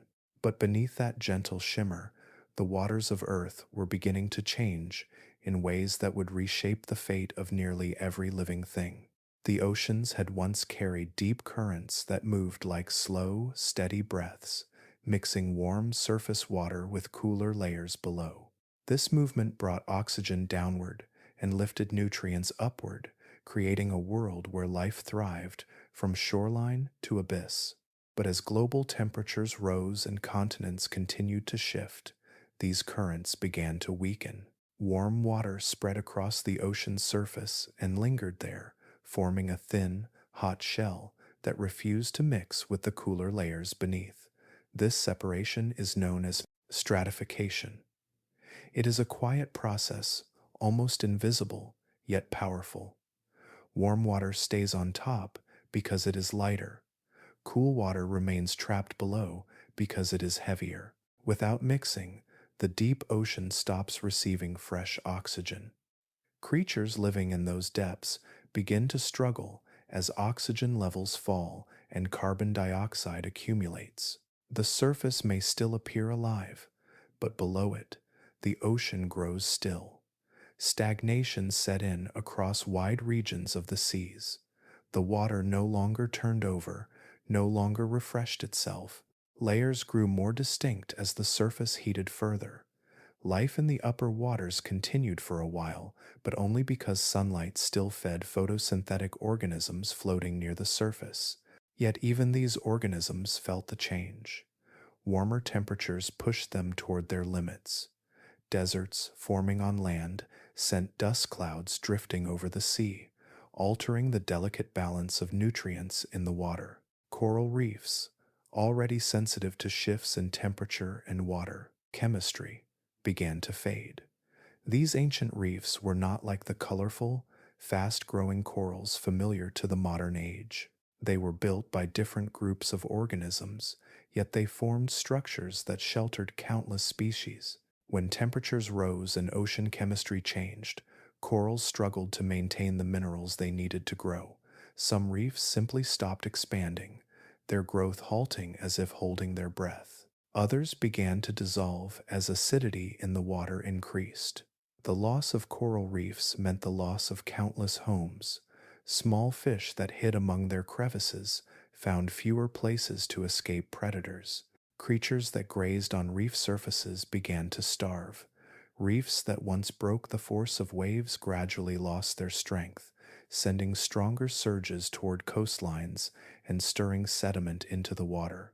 Each of these changes rippled outward, touching species far beyond the reefs themselves. As stratification deepened, another danger emerged.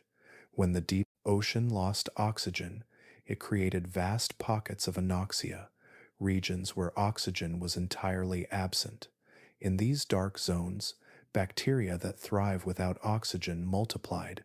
Some of them produced toxic gases and waste products, including hydrogen sulfide, a compound harmful to nearly all complex life. Under the right conditions, these gases rose toward the upper layers, creating toxic blooms.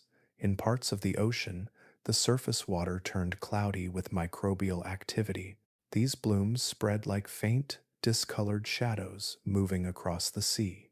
Fish swimming through them suffocated. Shellfish collapsed in clusters on the seafloor. Organisms that could not flee died where they lived, their bodies sinking into the still, oxygen-poor layers below. Fossil beds from this time reveal piles of shells and skeletons that mark these episodes of sudden collapse. Dead zones spread gradually, expanding outward from the deep ocean and rising closer to the surface.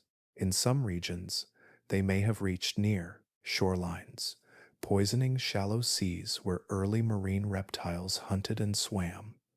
The oxygen-rich upper layer, once a refuge, thinned under the pressure of warming temperatures and increasing carbon dioxide.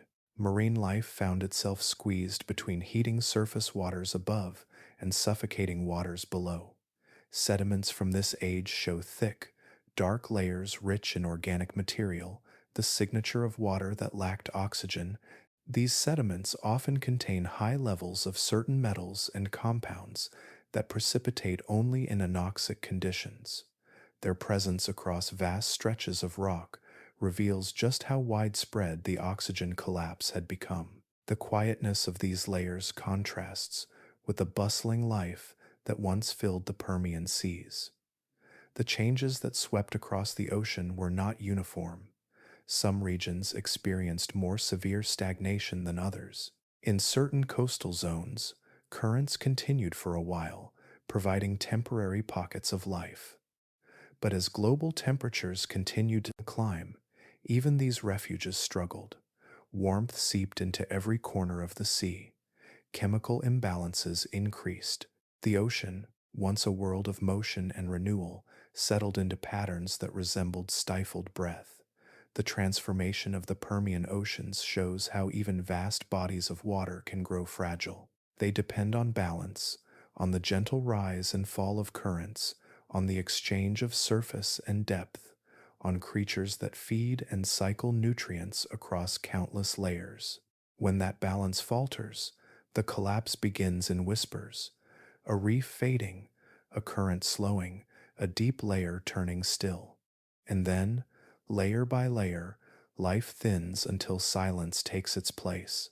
In the quiet depths of the late Permian seas, this silence grew slowly, spreading outward as the world warmed above and the water ceased to mix below. The oceans, once guardians of stability, became places of danger, their calm surfaces hiding the weight of a crisis unfolding beneath. As the Permian world sank deeper into heat, drought, and collapsing ecosystems, survival began to depend less on strength or size and more on location. Across Pangaea, life responded to the spreading instability by slipping into the quieter corners of the land, holding on wherever the world still offered a hint of moisture, shade, or cooler air. These pockets, known today as microrefugia, became the last shelters for many species. They were scattered like soft echoes across the landscape, small places where conditions remained tolerable even as the broader world grew harsh. Highlands rose above the warming plains, lifting their slopes into cooler air where temperatures did not climb as quickly. These elevated regions collected rainfall that the lowlands no longer received, storing it in thin streams that wound down rocky surfaces. Plants that had vanished from the plains still clung to the high ground, their roots finding moisture trapped between stones. Small therapsids, insects that had not yet succumbed to the crisis, and hardy reptiles made quiet homes in these pockets of resilience. Life moved upward gradually. It was not a mass migration, but a slow reshaping of distribution. As valleys dried and forests receded, creatures drifted toward the slopes, where shadows lingered longer and nights grew cool enough to breathe with greater ease. Fossil evidence supports this shift. In some regions, scientists have uncovered layers of ancient soils that contain more plant pollen at higher elevations than in the dry basins below. These pollen signatures suggest that highlands acted as sanctuaries, preserving species that had already vanished from the surrounding plains.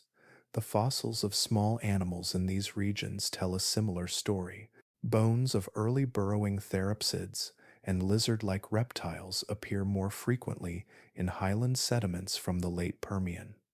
Their presence in these areas hints at a population retreating into landscapes that still offered stability. The arrangement of their remains suggests long-term habitation, not temporary refuge. They lived, hunted, and raised young in these elevated enclaves, carried forward by the cooler air and the remaining pockets of vegetation. Caves formed another refuge, offering a different kind of protection.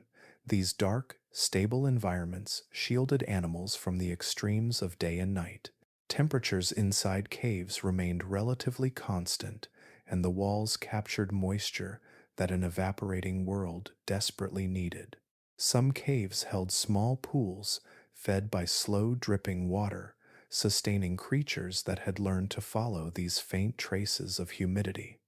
The fossil record reveals traces of life adapting to cave environments. Burrowing species left scratch marks on cave walls. Layers of sediment inside cave floors contain impressions of tiny footprints, showing the quiet comings and goings of animals, using these spaces to rest, hide, or escape the hottest hours above ground.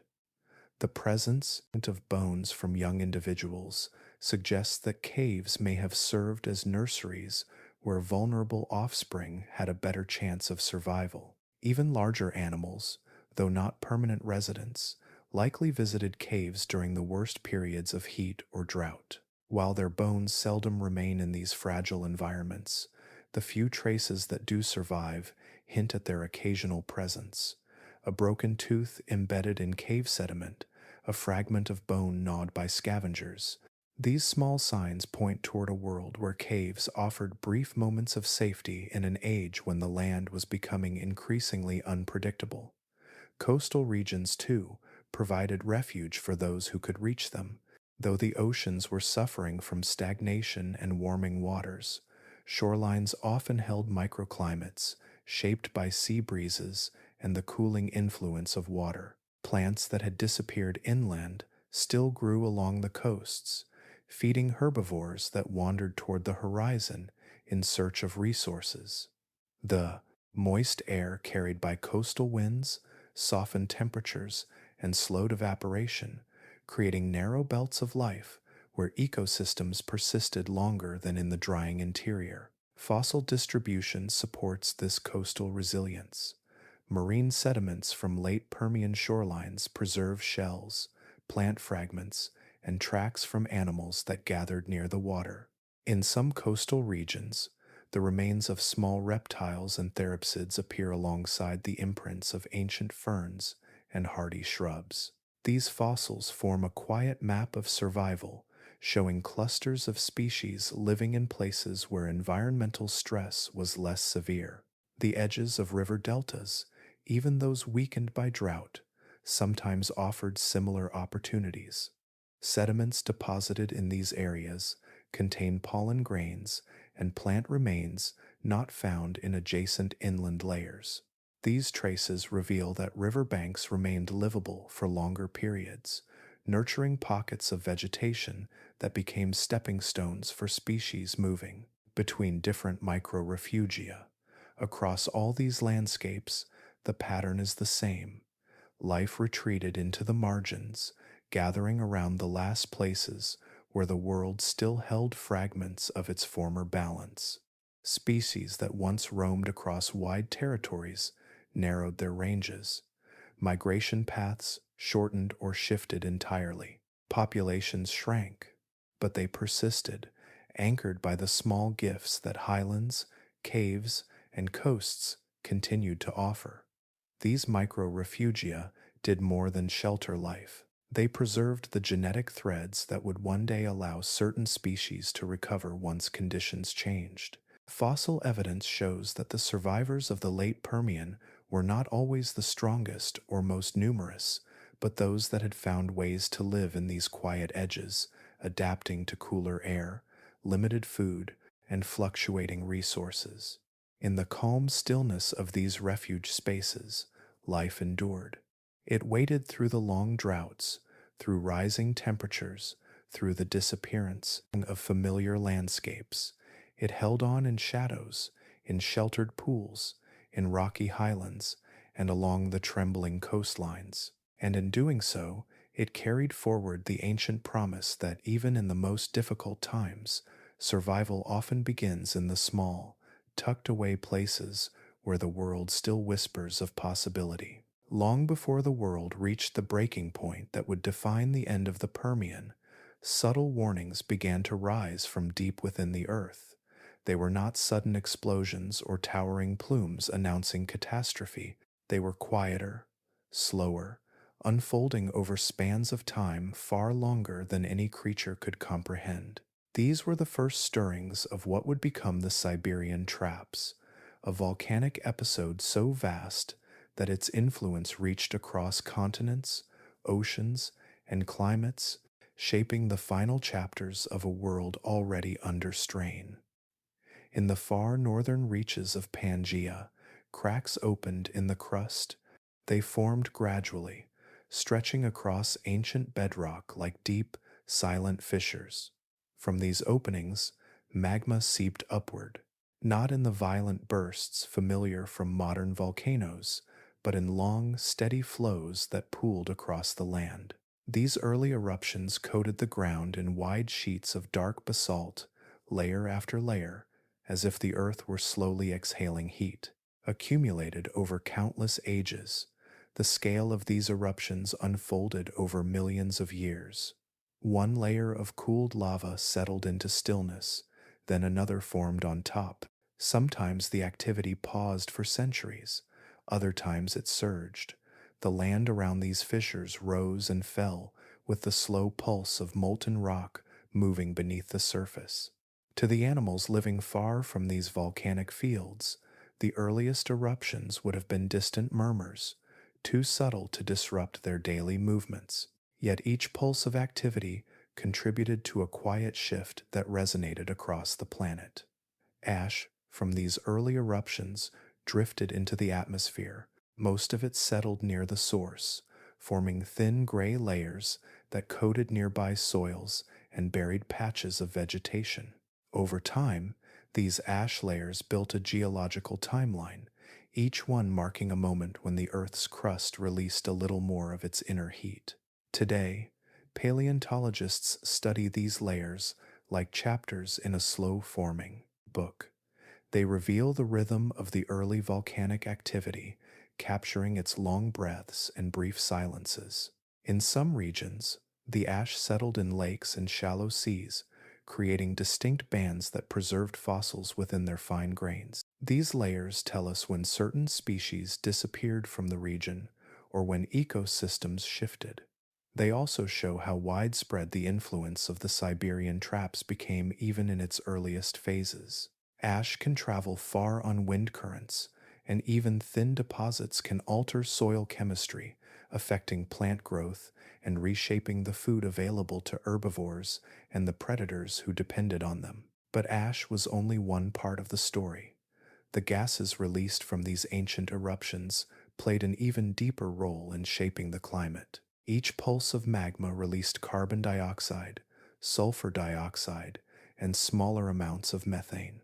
These gases drifted into the atmosphere, forming invisible veils that began to influence global temperature patterns. Even before The main phase of the Siberian traps erupted. These emissions contributed to warming that had already been set in motion by desertification, declining forests, and the breakdown of ocean circulation. Carbon dioxide, once released, lingered in the atmosphere. It trapped heat near the surface, intensifying the warming trend that had already reshaped ecosystems on land. Over time, even small but persistent increases in carbon dioxide could nudge temperatures higher, pushing species closer to their limits. Sulfur dioxide, on the other hand, formed aerosols in the atmosphere that temporarily cooled some regions. These competing forces created irregular temperature patterns, producing seasons that felt less predictable. Creatures accustomed to stable cycles found themselves living in a world where weather grew erratic, shifting between brief, cool periods and longer, harsher stretches of heat. The release of these gases also influenced rainfall. Some regions experienced droughts deeper than before. Others saw rare storms that carried volcanic particles across wide distances, darkening the sky with a fine haze. Plants, already struggling to survive in the changing climate, felt the effects of these subtle shifts. Their leaves showed signs of stress from both heat and chemical changes in the soil. Pollen grains decreased in number, revealing that fewer plants reached maturity. While these early volcanic episodes did not cause sudden destruction, their influence seeped into every aspect of the environment. The oceans felt it too. Increased carbon dioxide dissolved into seawater, slightly altering its chemistry. These changes made it harder for certain marine organisms to build shells or maintain the structures of early reefs. As the surface of the sea warmed further, stratification deepened, reinforcing the stagnation already spreading through many ocean regions. Across Pangaea, these changes accumulated quietly. Fossil records show a gradual shift in species distribution, with some animals moving away from regions periodically dusted with ash, others adapted by altering their diets or changing their sheltering habits.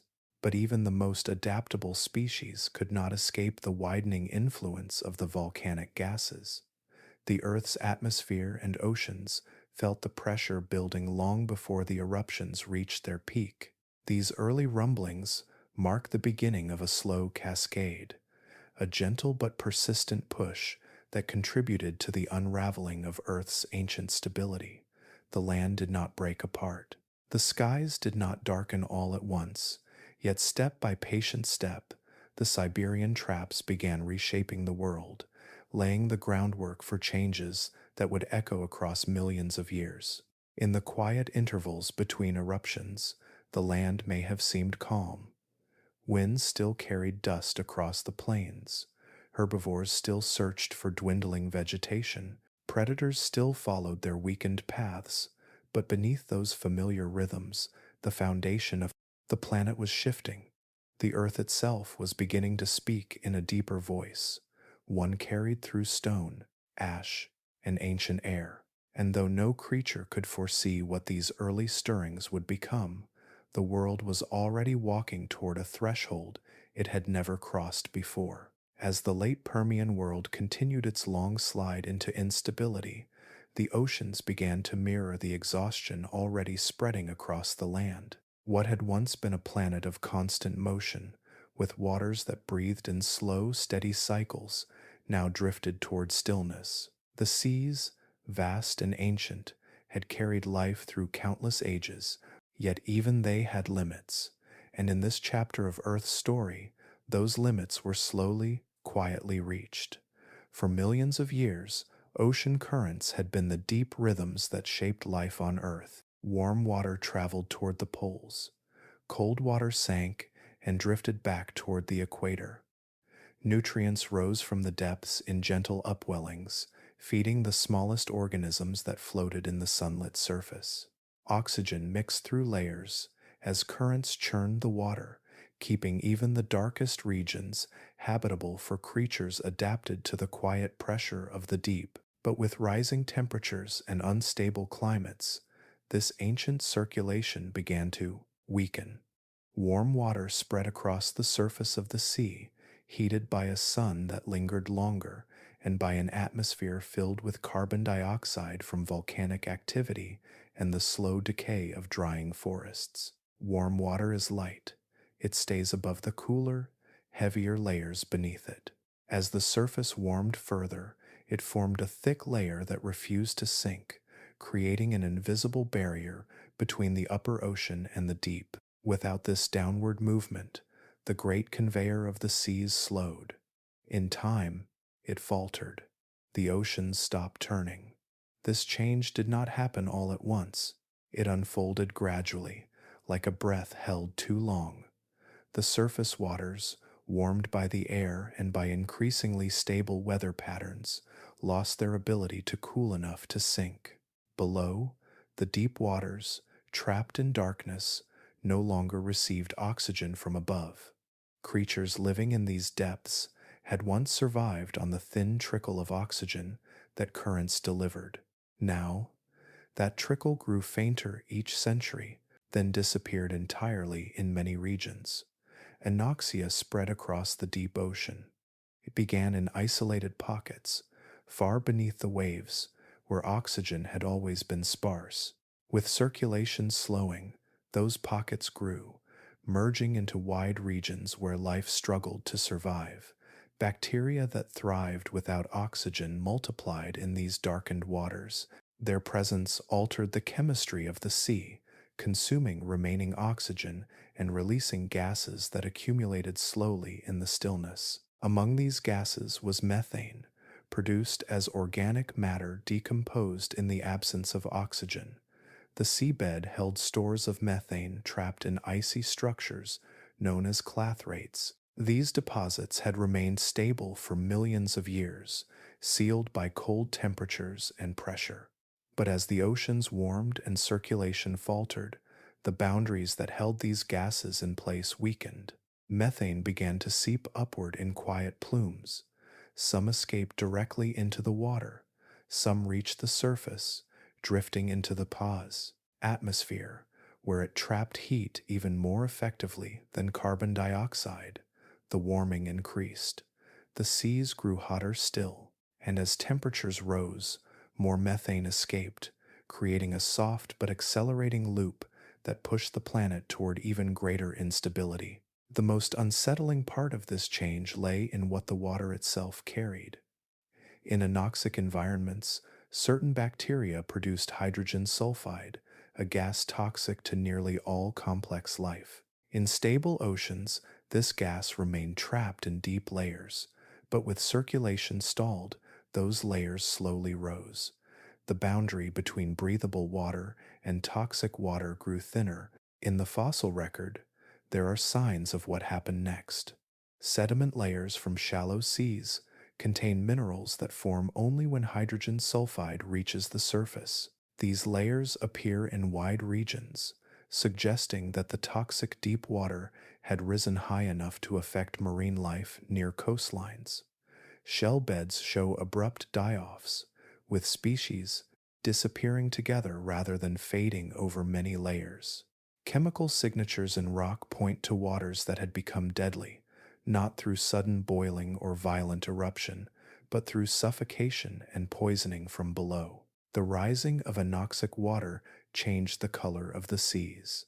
Ancient pigments from certain bacteria indicate episodes when the ocean surface may have taken on a faint, green, or even purple tint, reflecting the bloom of organisms that thrived in sulfide-rich environments. This transformation would have signaled a world where the ocean, once a symbol of life, had become a place where only the most specialized and ancient forms of existence could survive. Near the shore, the effects were felt as a profound quiet. Fish populations declined. Reefs that had survived earlier stresses finally collapsed. Coastal ecosystems thinned as food webs unraveled. Even species that lived partly on land depended on marine productivity. And as the ocean faltered, so did the resources that had supported them. All of this unfolded while the surface of the sea remained deceptively calm. From above, the waves still rolled, sunlight still scattered across the water. Yet beneath that tranquil surface, the ocean was running out of breath.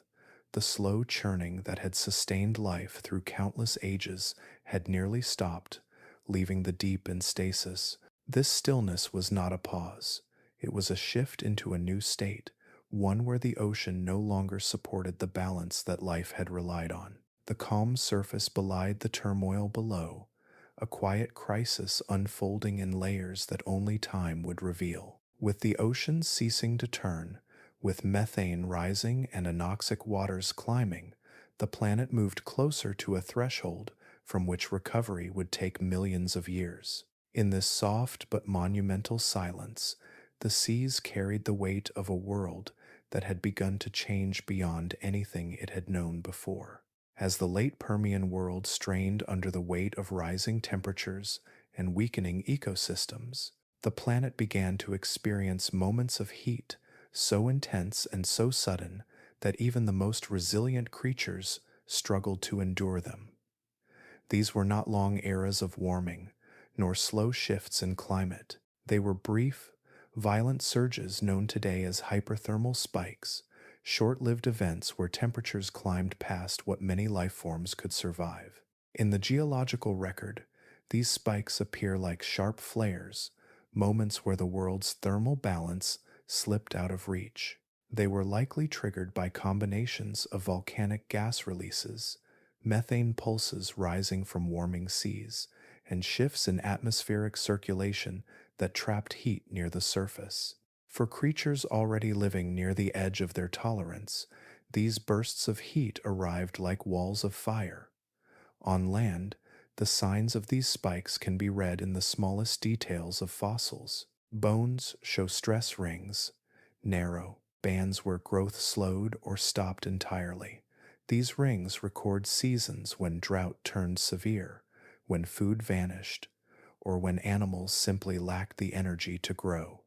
During hyperthermal events, these stress rings appear more frequently and more abruptly, marking sudden crises rather than slow decline. Teeth also preserve these moments. Enamel layers that should have formed evenly show interruptions, faint lines where their development halted. These interruptions reveal the exact points in time when creature after creature endured extreme heat, dehydration, and weakened metabolism. For young animals especially, these lines sometimes appear in close succession, suggesting repeated periods of strain over a short life. In the soil, the signatures of hyperthermals linger through isotope ratios that tell a story of temperature far beyond seasonal variation. Oxygen isotopes within carbonate minerals, delicate crystals formed in ancient waterholes or shallow seas, shift in composition. During moments of intense heat, these shifts show that at times, land temperatures spiked rapidly, leaving behind a chemical shadow of conditions no creature should have faced for long. The ocean record strengthens this story. Sediment cores hold layers where oxygen isotopes change suddenly, not in smooth gradients but in abrupt jumps. These changes indicate that surface waters warmed sharply, enough to disrupt plankton communities and trigger shifts in productivity. In some layers, fossils of tiny marine organisms show deformities that suggest the water became too warm for them to form shells properly. These changes were not permanent. Temperatures fell again after each spike, but they left landscapes altered and populations diminished. A hyperthermal spike might last only a few years or decades, barely a moment in geological time, yet long enough to reshape entire communities of plants and animals. On land, sudden die-offs followed many of these events. Fossil beds formed during hyperthermal intervals often contain clusters of bones from animals that seem to have died together. Some sites reveal herbivores that collapsed near the last shreds of vegetation. Others show predators whose bones lie beside their prey, as if both suffered the same fate under the same unrelenting heat. These layers lack signs of scavenging, suggesting that even creatures that fed on the dead were unable to survive long enough to take advantage. Across the open plains of Pangaea, these spikes likely transformed the feeling of the land. Days that were already hot grew unbearable. Shade became scarce as forests thinned further. Winds carried heat across great distances, pressing against every living body. Even animals adapted to drought, found themselves moving sluggishly, their limbs heavy, their breaths shallow.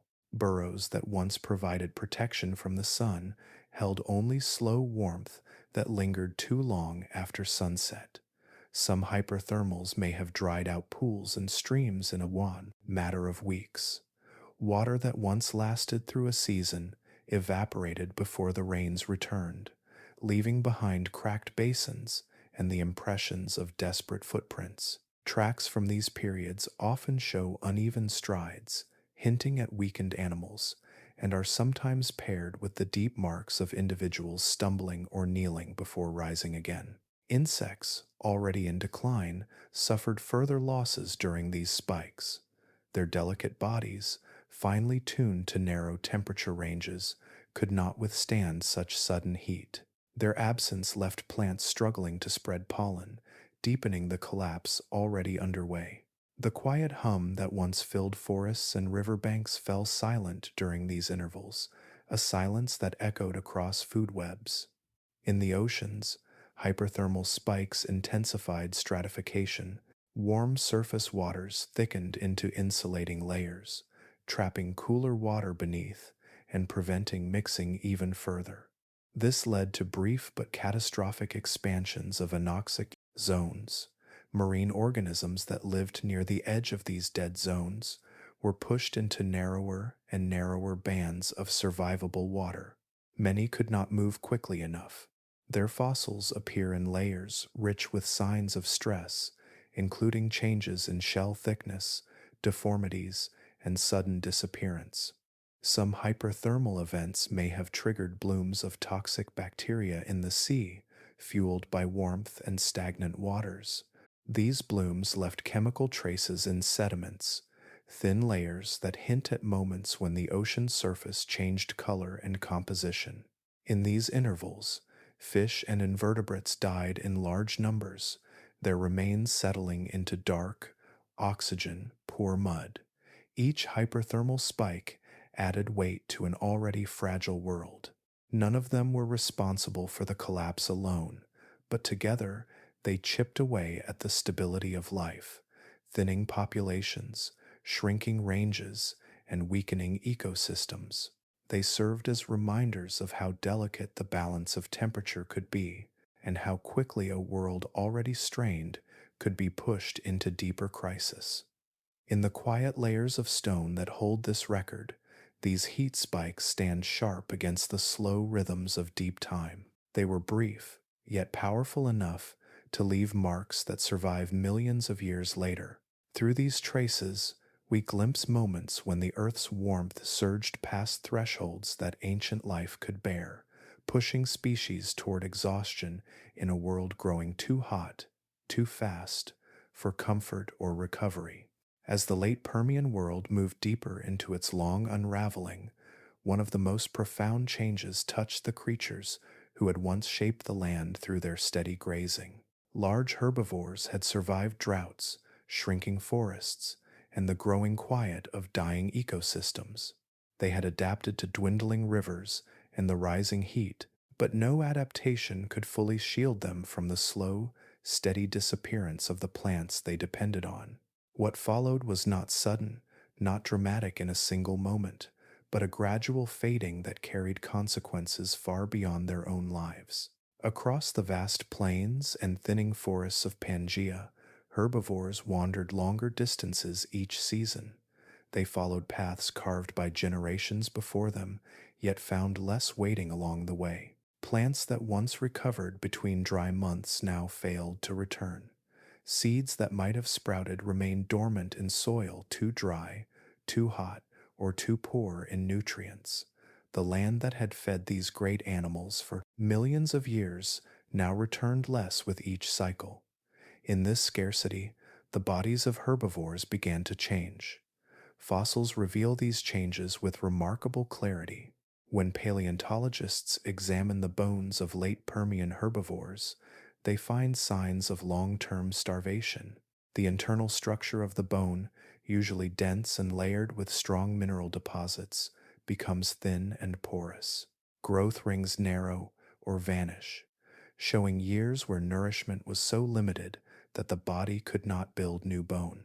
In some cases, the outer surfaces of bones show faint ridges or grooves, subtle evidence of a body trying to preserve nutrients by slowing growth to almost nothing. These signs appear across many herbivore groups. The tusked dicynodonts, once hardy survivors capable of chewing through tough vegetation, show thinning in their jawbones. Pareiasaurs, the heavy armored giants that once thrived in varied landscapes, show weakened limb bones that suggest long journeys taken on diminishing energy. Even smaller herbivores, whose diets once included a wide variety of plants, show similar patterns. Their skeletons tell a shared story of a world where food no longer kept pace with need. The effects of starvation rippled through their populations. Adults grew smaller. Young animals often failed to reach maturity. Fossil beds from this time contain clusters of juveniles whose bones show incomplete formation, as if they had only a fraction of the nourishment required to grow. Some died near water sources that had dwindled too quickly. Others remained scattered across the plains, their final footprints pressed into the soft earth near the last patches of edible plants. These declines in herbivore populations reshaped the landscape in ways more subtle than the expanding deserts or dying forests. Yet just as significant, herbivores had long played a role in dispersing seeds and keeping certain plants in balance. Without their movement and feeding, some ecosystems grew stagnant. Plants that depended on being eaten for their seeds to spread found fewer opportunities. Shrubs that required trampling to create space for new growth faced overcompetition from hardy grasses or desert scrub. As herbivores weakened, another part of the food web felt the consequences. Predators who relied on these animals began to struggle. Gorgonopsians, the dominant land hunters of the time, had evolved bodies built for power and speed. Their saber-like teeth and strong jaws made them effective hunters in a world full of prey. But as herbivores grew thin, slow, or fewer in number, the energy available to predators shrank as well. The bones of late Permian predators show signs of decline, similar to their prey. Some skeletal remains reveal weakened muscle attachments, suggesting bodies that had begun to shrink under starvation. Tooth wear patterns indicate that some predators may have resorted to scavenging more often, scraping every last bit of nourishment from carcasses that would once have gone untouched. In certain fossil sites, predator remains lie alongside herbivore bones, hinting at moments when both hunter and hunted succumbed to the same scarcity. In predator trackways preserved in ancient mud, the strides grow shorter over time. Footprints appear closer together, suggesting tired animals conserving energy. The deep impressions left by powerful leaps or quick chases become rare in younger sediment layers. In some regions, fossil evidence shows that predators shifted their territories, following the shrinking ranges of herbivores. This migration pattern created long, winding trails that speak of desperation as much as instinct. With fewer herbivores and weakened predators, the collapse spread upward through the food web. Scavengers found less to feed on. Small omnivores lost access to foods that depended on herbivores' presence. Even plant communities felt the absence of grazers who had once shaped their growth. Some areas experienced brief bursts of process vegetation when herbivore pressures eased, but these bursts were short-lived, often dominated by hardy plants that offered little nutrition. And without the dispersal of seeds through herbivore movement, Plant diversity declined. Forest patches became more uniform, more fragile, and more easily lost to heat or drought. In the quiet spaces of these changing landscapes, the interplay between predator and prey faltered. The cycles that had once defined daily life slowed, then fractured. Instead of constant motion, animals rested longer. Instead of grazing in groups, herbivores gathered in small clusters where food remained. Predators, fewer in number, paced along dried riverbeds or waited in the faint morning shade of the remaining trees. Fossil sites reveal the remnants of these final interactions. Bones of herbivores show healed bite marks, evidence of incomplete hunts where predators lacked the strength to finish the chase. Skeletons of predators show cracked teeth, perhaps from biting bone more often as soft tissue became scarce. By the late stages of this decline, the food web had thinned to its most fragile threads. Energy flowed sparsely through ecosystems, reaching only a fraction of the creatures it once supported. What remained was a landscape where survival depended on chance, resilience, or a bit of shelter found in highlands, caves, or coasts. The great herbivore decline marks one of the most significant turning points in the late Permian world.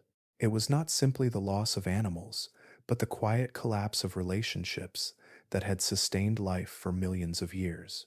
In the thinning bones and scattered tracks of these ancient creatures, we can see the soft unraveling of a system pushed beyond its limits, one step at a time, as the world moved closer to the edge of a transformation unlike anything it had known before. As the great herbivores dwindled across the late Permian landscape, the delicate threads connecting predator and prey began to fray. For millions of years, these relationships had shaped life on land. Herbivores grazed, sculpting vegetation and spreading seeds. Predators followed, maintaining balance through their hunts. Each step created the movement and rhythm of ecosystems that had endured across shifting climates and drifting continents. But now, the rhythm slowed. Then it faltered, and eventually, it nearly stopped. With fewer herbivores to hunt, apex predators found themselves wandering across vast, empty spaces where prey had once been plentiful. The gorgonopsians, with their powerful jaws and saber-like teeth, had dominated the land for ages. They were swift, muscular, and adapted to a world rich with opportunity. Yet even creatures forged for pursuit cannot outrun scarcity. Tracks preserved in hardened mud record the early signs of this breakdown. The strides of predators grew uneven, shorter, and closer together. A once confident hunter might have traveled with a softened step, conserving energy between each movement. In some regions, overlapping trackways suggest predators following one another, perhaps no longer tracking prey, but simply sharing the same desperate paths. As food sources shrank, competition among predators intensified. Territories once kept apart by abundance now overlapped as individuals searched for anything that could sustain them. Fossil beds reveal larger predators found near the remains of smaller ones, suggesting moments when the hunt turned inward. While cannibalism in the Permian cannot be proven with absolute certainty, hints appear in bite marks on bones that match the teeth of the same species. These marks appear in patterns, suggestive of feeding rather than combat, shallow enough to indicate scavenging but deep enough to speak of hunger overriding caution. Sometimes, the spacing of bite marks on fossilized bones suggests predators fed on bodies of their own kind or on weakened juveniles. While such behavior might have been rare in stable ecosystems, the strain of a collapsing food web can push even the fiercest hunters into unfamiliar choices. The fossil record holds no judgment, only the quiet truth of survival in a world growing harsher by the century. Other evidence paints the picture of hunts that no longer ended in clean victories. In earlier times, the skeletal remains of herbivores often showed signs of decisive kills, where predators brought down prey with strength and precision. But late Permian fossils sometimes show confused, chaotic scenes. Bones display scattered bite marks from multiple angles, as if several predators attempted to feed on the same carcass or struggled to hold down weakened prey. In these moments, the line between hunter and scavenger blurred. One particularly telling set of fossils shows the remains of a large gorgonopsian found near a smaller one of the same lineage. The larger skeleton bears stress lines in the limb bones, signs of chronic malnutrition. The smaller skeleton shows puncture marks around the spine and ribs, as if caught in a desperate struggle. Both died near a dried stream bed, their bodies preserved in the shifting sediments of a world running out of places to hide. Such scenes were not isolated.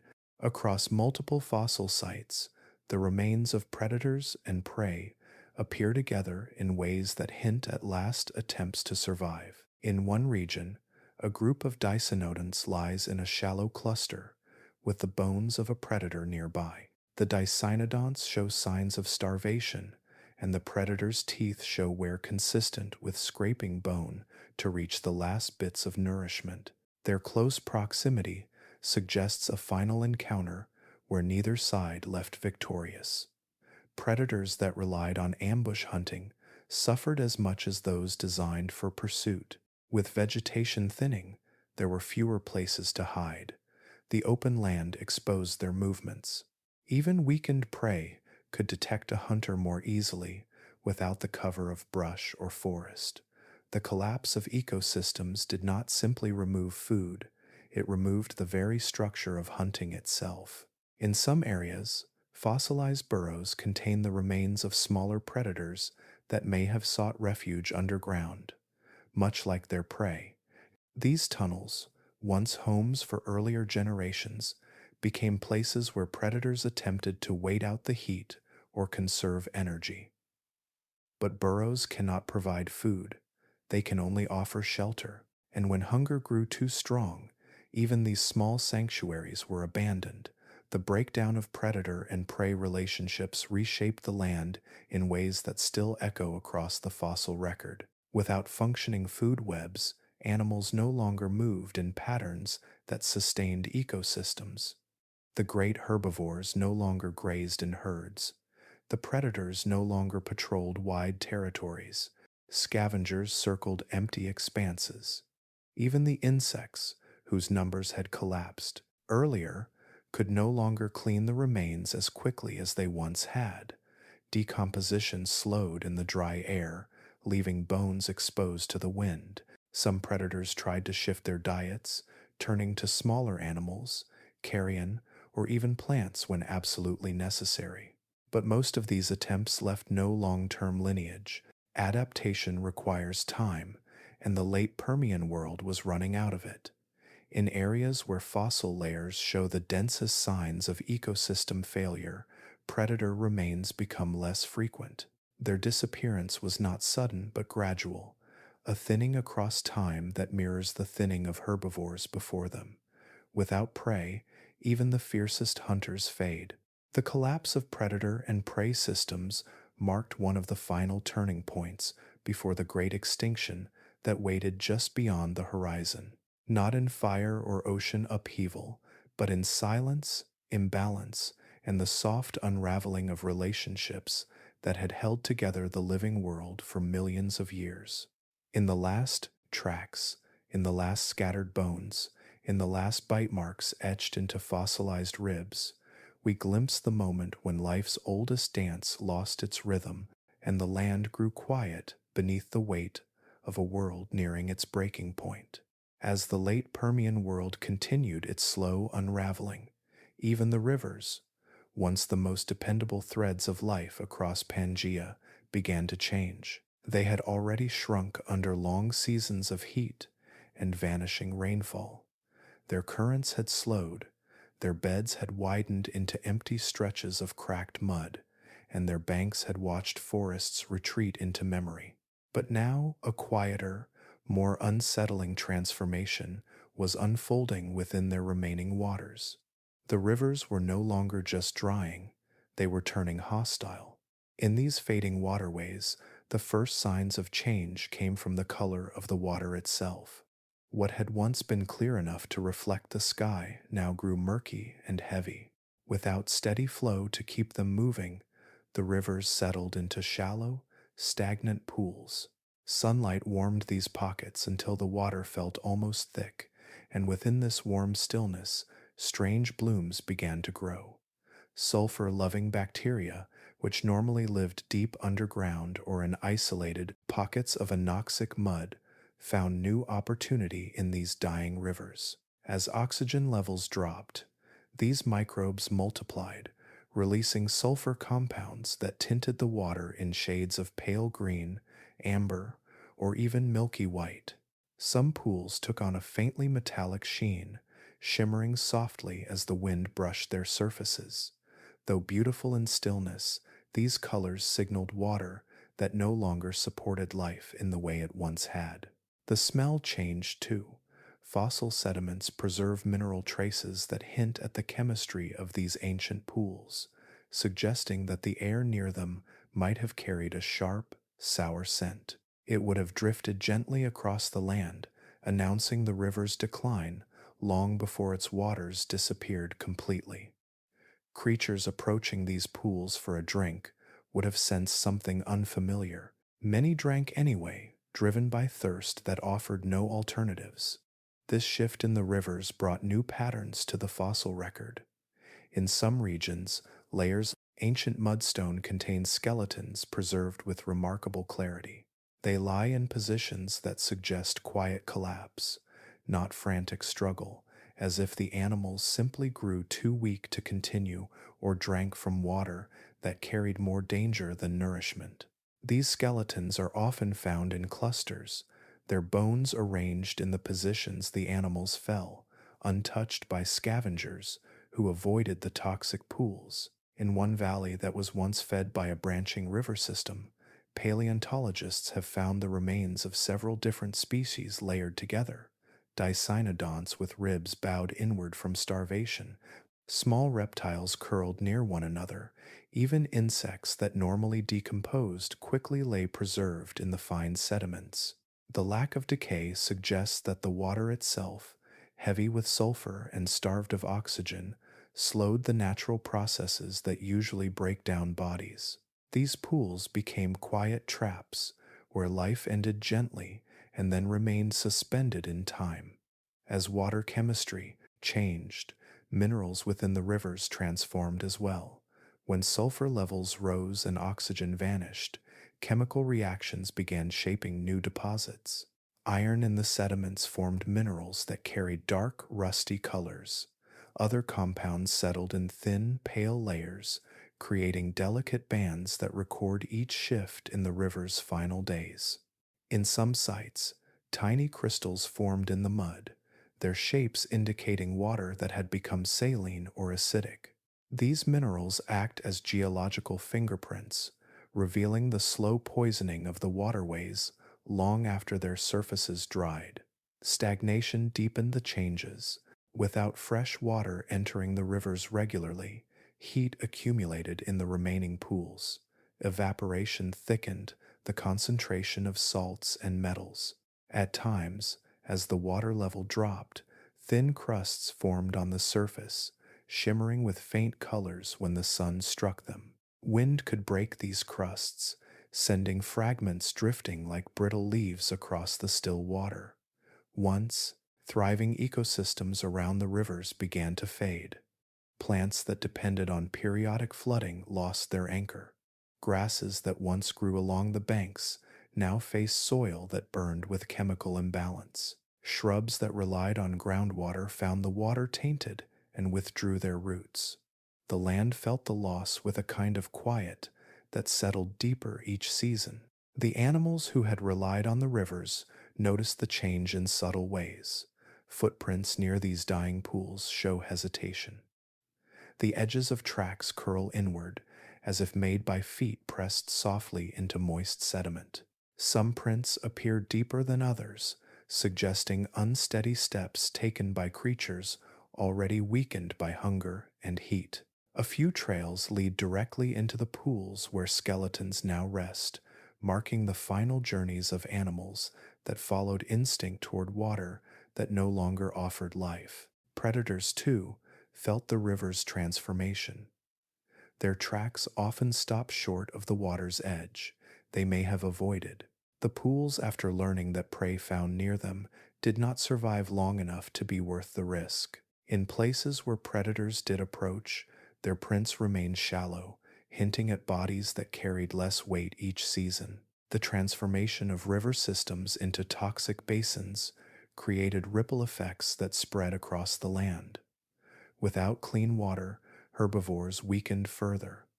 Predators followed with their own decline. Plants lost dependable watering cycles, accelerating their retreat. Insects, already destabilized, lost another habitat. Even the soil changed, shaped by minerals and chemicals settling from water that no longer flowed. In the calm surfaces of these ancient pools, the late Permian world revealed one of its quietest yet most profound warnings.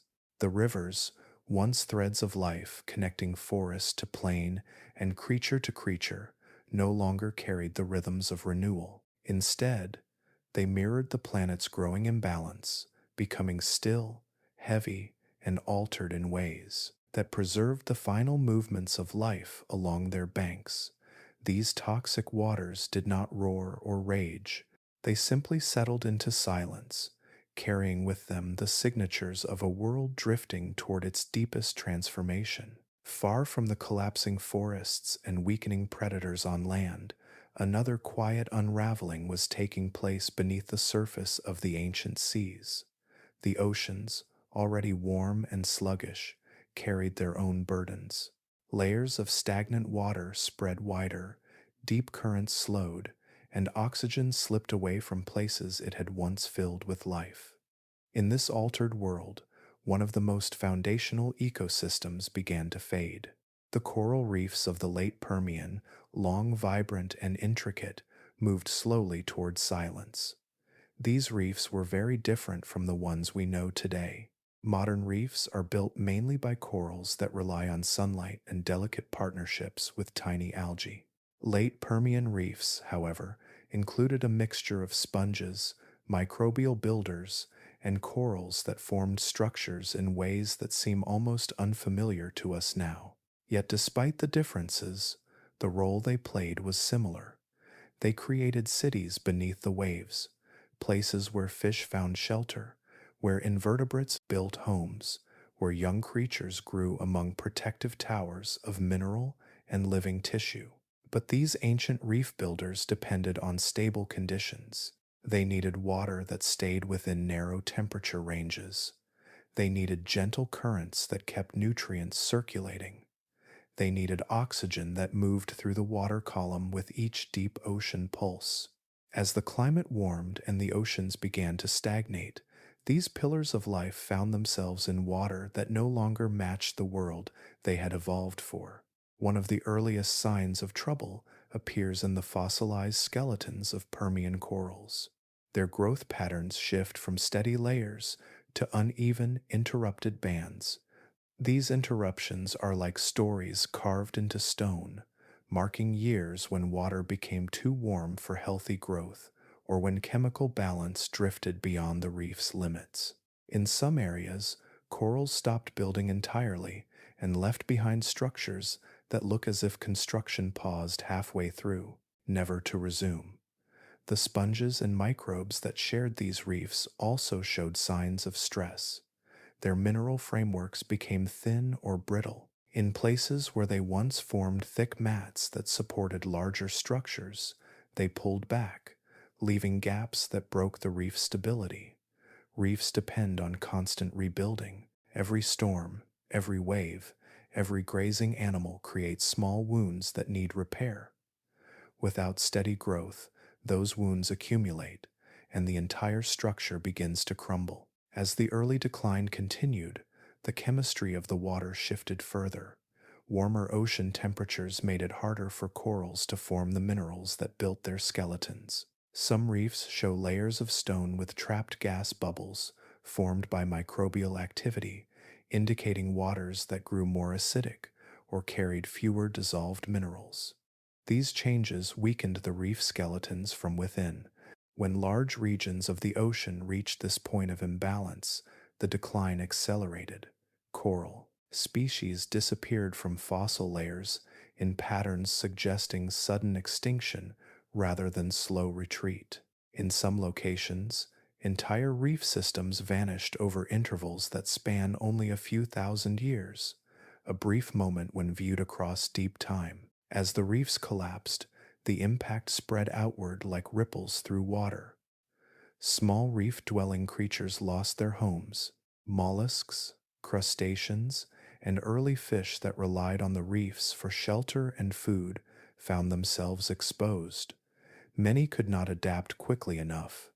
Fossil beds from these times show sharp declines in diversity, especially among species that depended on reefs for part of their life cycle. The fall of the reefs also changed how nutrients moved through the ocean. Reefs act as filters and anchors, capturing nutrients, recycling them, and releasing them in ways that sustain nearby waters. Without these structures, nutrient levels became unstable. Some areas became depleted, leaving little food for plankton. Others accumulated nutrients too quickly, contributing to the growth of toxic blooms that further choked oxygen from the seas. This collapse reached predators too. Early sharks, marine reptiles, and large fish relied indirectly on the productivity of reef systems. As the foundation weakened, the food web thinned. Fossils show fewer large marine predators in layers after the reef decline, mirroring the losses happening on land as herbivores dwindled. The disappearance of Permian reefs holds weight when compared with modern oceans. Today, coral reefs face their own challenges. Rising temperatures, ocean acidification, and pollution threaten them in ways that echo, quietly but unmistakably, the patterns seen in the late Permian record. Modern corals bleach when stressed, losing the algae they depend on. Permian corals did not bleach in the same way, but their fossil signatures show similar signs of strain. Today's oceans see more frequent heat events, each with the power to disrupt coral growth. The Permian seas experienced comparable warming, though driven by ancient volcanic gases instead of human activity. In both eras, the fragility of reefs becomes clear. Though they may seem strong, their foundations rest on conditions that must remain remarkably stable.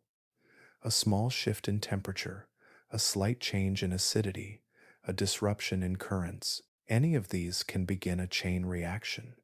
In the Permian, all of these arrived together, sweeping across the oceans in waves of transformation that few reef species could withstand. When the late Permian reefs finally disappeared, they left behind stone remnants that today resemble broken walls or scattered mounds.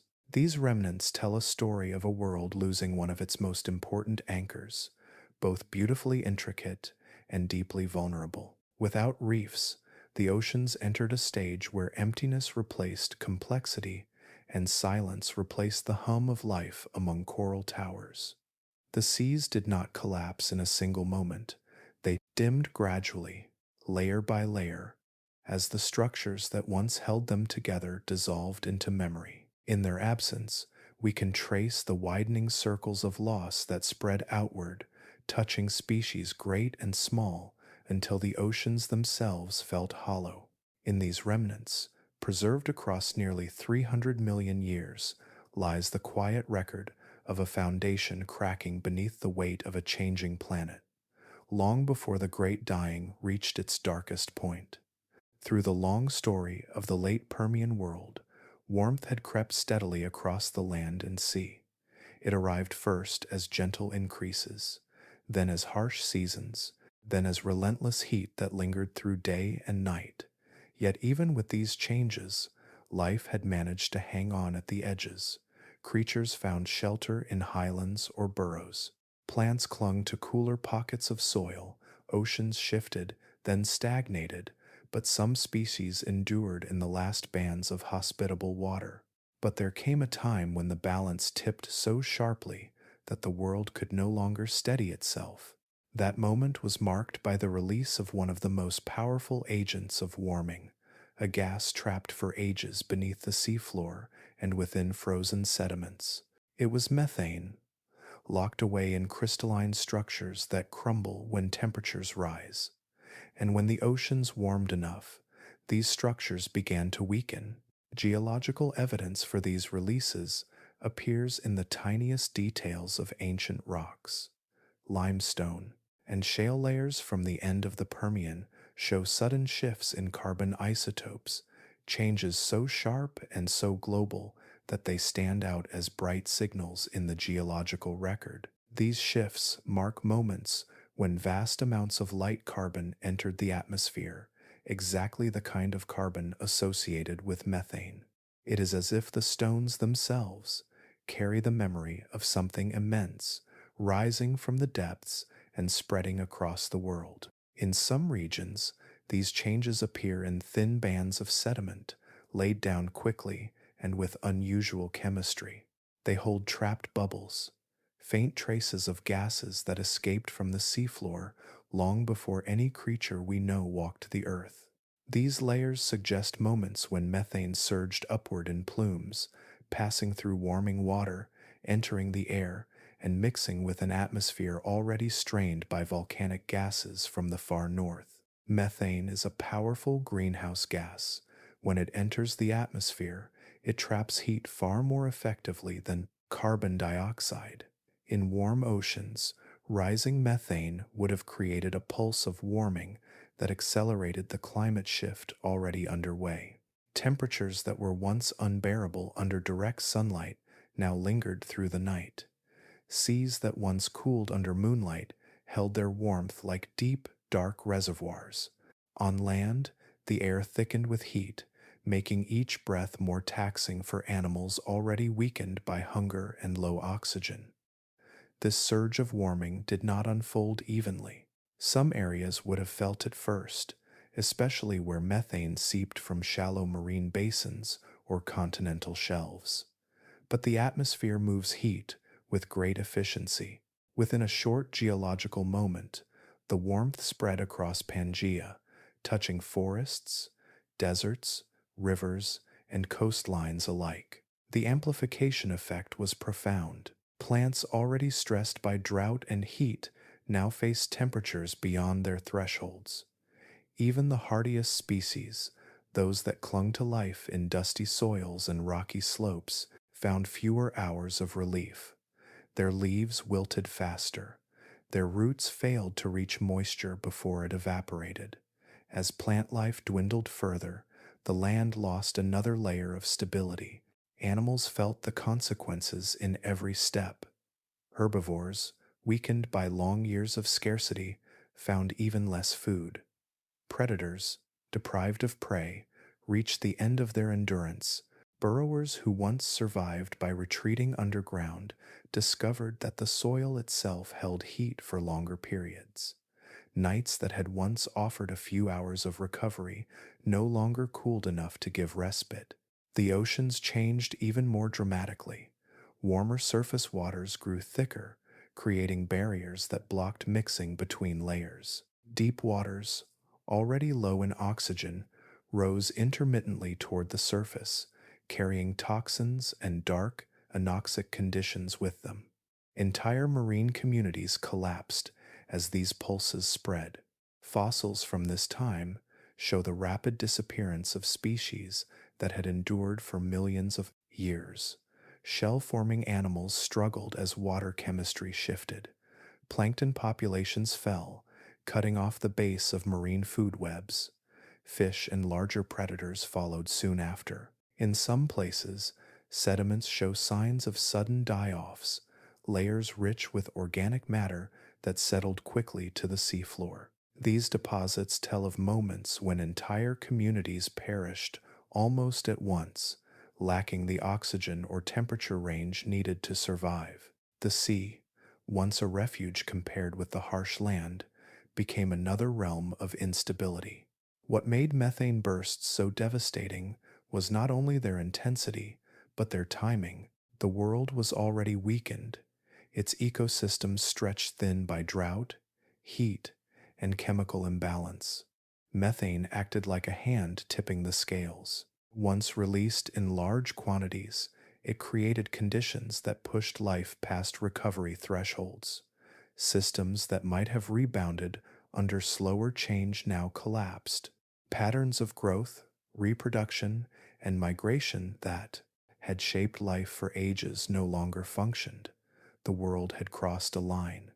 In the stone layers that preserve this interval, the sharp isotopic shifts do not fade quickly. They extend upward, marking a prolonged period where the Earth remained hotter than before. The atmosphere, thick with greenhouse gases, held the planet in a grip that did not loosen for a long time.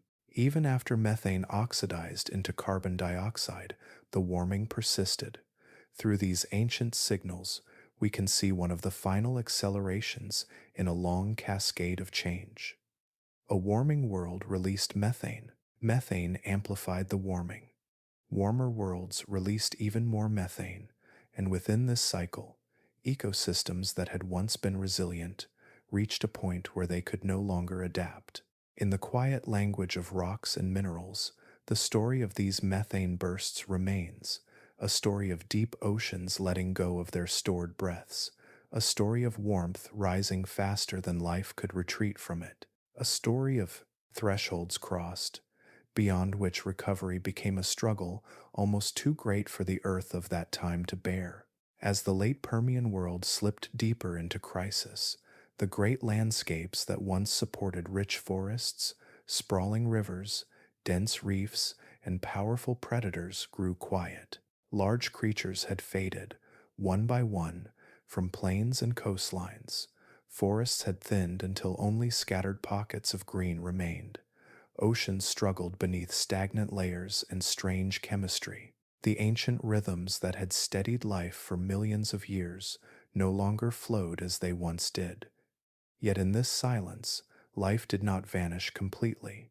Even in the most challenging moments, the earth held living threads, small and unassuming, but strong in ways that did not rely on size or power. These survivors carried traits that allowed them not only to endure the worst extinction the planet had ever seen, but to step into the world that followed and shape the beginnings of a new age. Many of these survivors were small animals, creatures whose bodies demanded little from a world that had so little left to give. Small size meant less food was required, less water was needed, and fewer resources were spent simply staying alive. A single patch of tough vegetation that could no longer feed a giant herbivore might support several tiny creatures for days. A damp corner of a drying riverbed might give them enough moisture to survive another night. Some of these small animals were early relatives of mammals, members of the broader therapsid group that had already shown signs of adaptability long before the extinction reached its deepest point. Their bodies hinted at warm-blooded tendencies, a trait that helped them move gently through cooler nights when the daytime heat became unbearable. They had already begun shifting their activity to the darkness, finding safety and comfort when the sun's intensity eased. In a world where daytime temperatures soared beyond survivable limits, living by night became a key to endurance. Nocturnal behavior shaped their senses. Fossil evidence hints at changes in skull structures that allowed for larger eyes or more sensitive hearing. These changes offered advantages not only during the extinction crisis, but in the millions of years that followed. In the quiet of the night, they hunted insects, scavenged what larger animals left behind, or foraged for seeds and roots that held just enough nutrition to get them through another day. The night became a sanctuary, a place where competition was low and the air was cooler and calmer. Other survivors made their homes beneath the surface of the earth. Burrowers were especially well suited for a time when the land above grew harsh. Their tunnels shielded them from extreme temperatures, dry winds, and predators weakened by hunger. Fossil burrows show signs of family groups, suggesting that these creatures relied on one another, sharing the safety of underground shelters through the long years of environmental instability. Inside these burrows, the air stayed moist even as the surface dried. The soil acted like a blanket, keeping temperatures steady when the world above swung wildly between sweltering days and nights that no longer cooled enough to offer relief.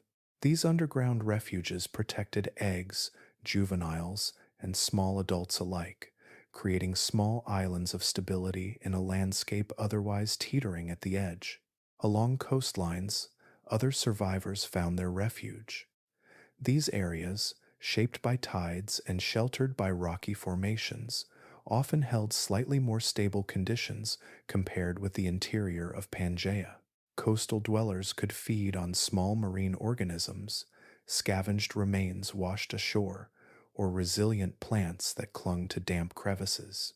Even as the oceans warmed and currents slowed, the edge between land and sea offered moments of balance that inland regions had long since lost.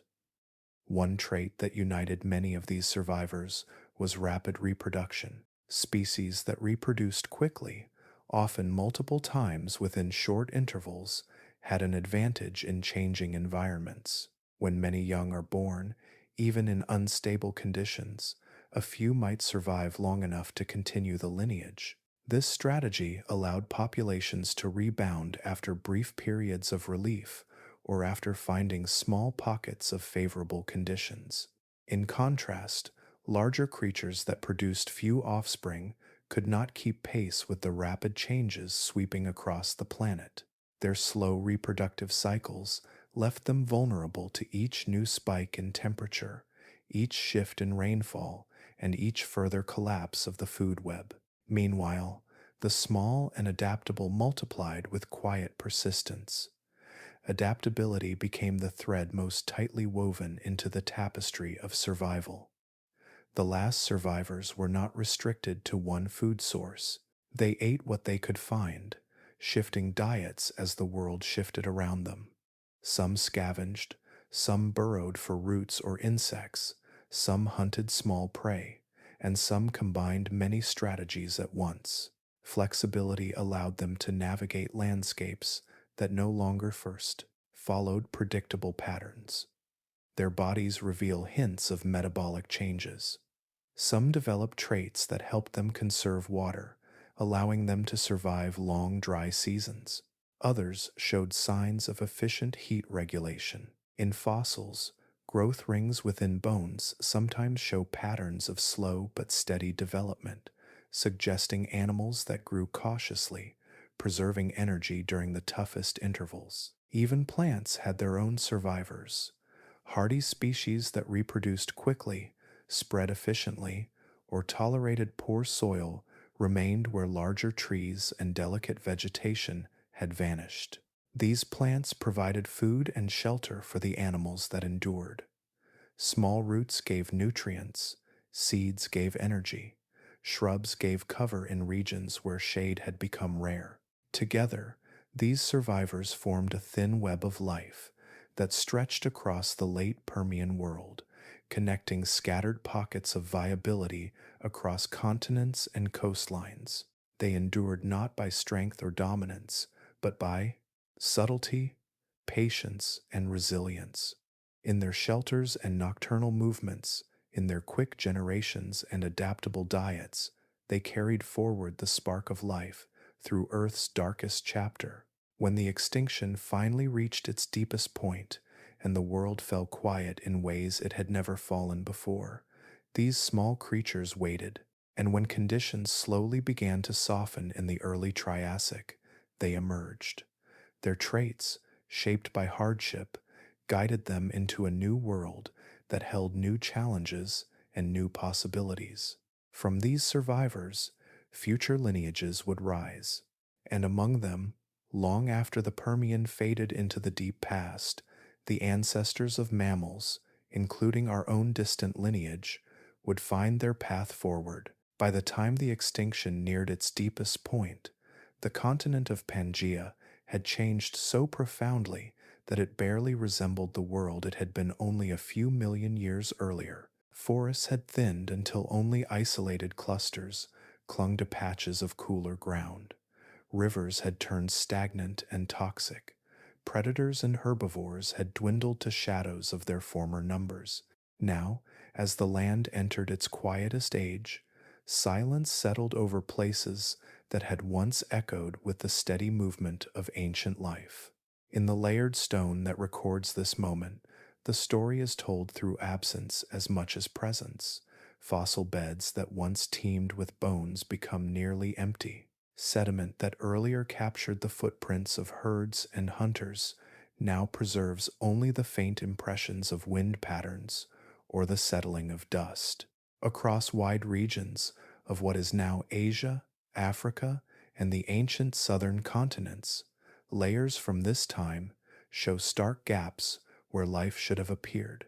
The record becomes thin, quiet, and haunting. These layers reveal a strange world, one where plants no longer anchored the soil and the ground itself changed character. Without roots to hold it together, the land became easily disturbed by wind.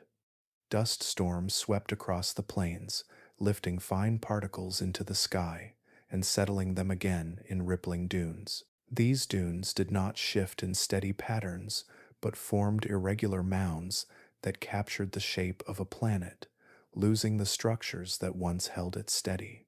Where plants had once woven thick patterns of green, something else began to take their place. Microbial carpets, thin films of life, built from simple organisms, spread across patches of damp soil. These films shimmered faintly in the sunlight, their surfaces often dark or reddish from the pigments that protected them from ultraviolet light. Although they lacked the height or complexity of plants, they formed surprisingly resilient communities. Their presence today is known from the textures they left behind in ancient sediments, forming cracked, mottled surfaces that speak of a world reduced to its simplest forms. These microbial mats grew where moisture collected in shallow depressions left behind by long-dead rivers, in the shaded corners of rocky outcrops, on the floors of small basins where rain fell only occasionally but lingered just long enough for microbes to bloom. They created surfaces smooth as polished clay, broken by patterns like the skin of drying paint.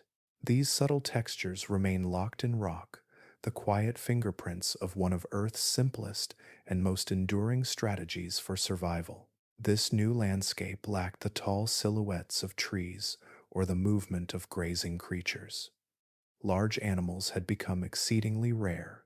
Only a few species persisted, mostly small therapsids or reptiles that could hide in burrows or cling to the last remaining pockets of food.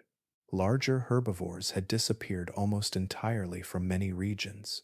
Predators followed soon after. Their absence reshaped the land in ways that look almost unreal from a modern perspective. Imagine walking across such a continent. You would find no footprints except your own. No birds overhead because birds did not yet exist.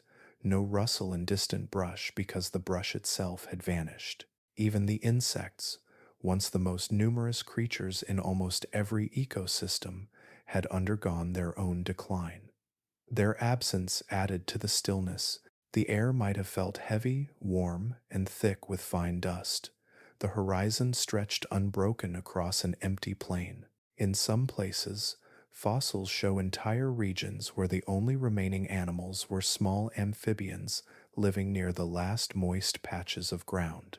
These creatures left behind delicate impressions, their bones fragile but preserved in fine sediments.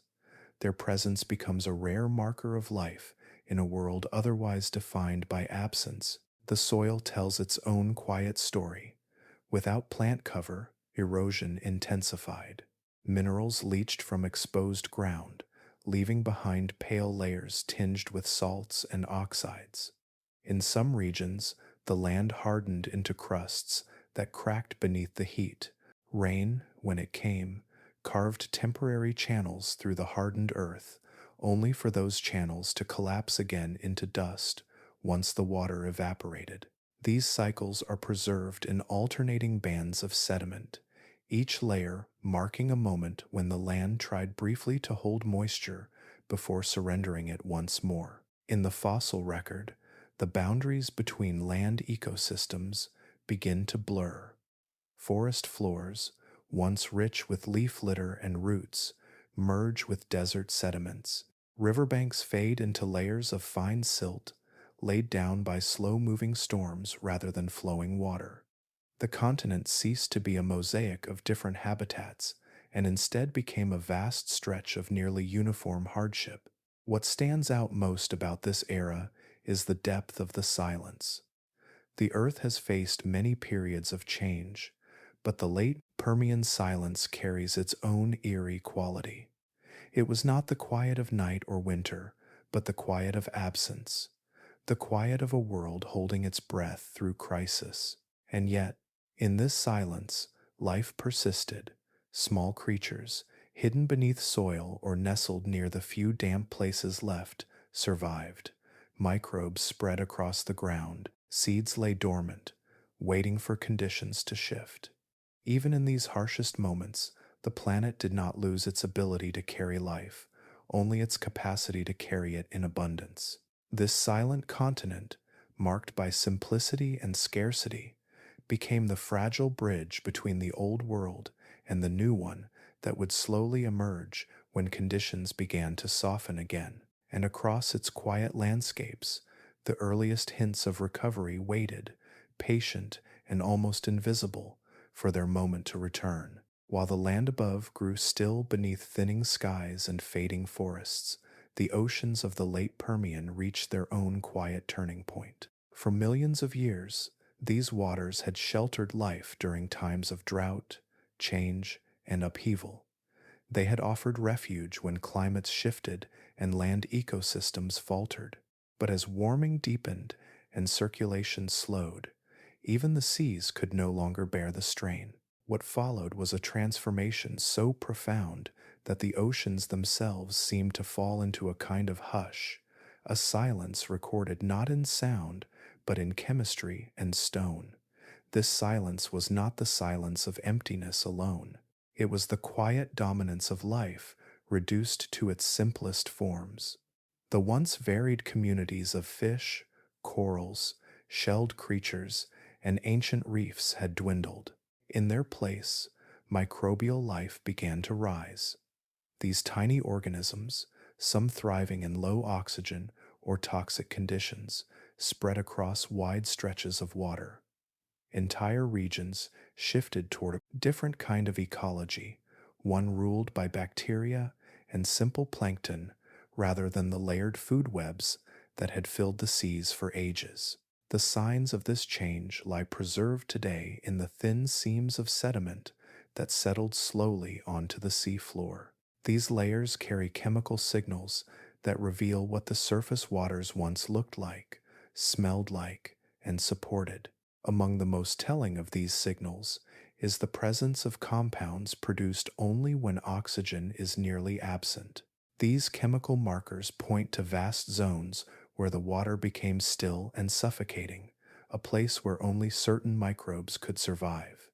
In these anoxic zones, bacteria that fed on sulfur grew in great numbers. Some spread in thick mats across the seabed, forming layers similar to the microbial carpets that covered parts of the land. Others floated near the surface, tinting the water in ghostly hues. While such organisms exist today in isolated lagoons or deep basins, in the late Permian they expanded across entire coastlines and continental shelves. Their presence, widespread and unchallenged, speaks of a sea where oxygen had retreated far from reach, where once marine animals had burrowed in soft sediment or grazed along reefs.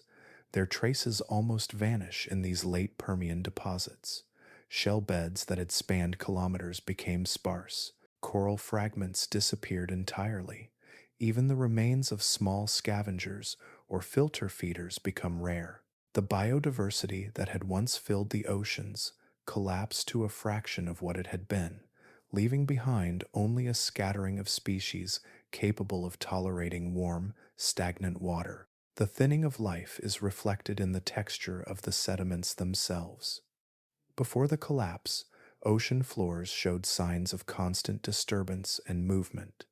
Burrowing creatures had stirred the mud, grazers had scraped across surfaces, predators had left marks in the soft layers as they swam above, but in the sediments laid down after the breakdown, these textures fade.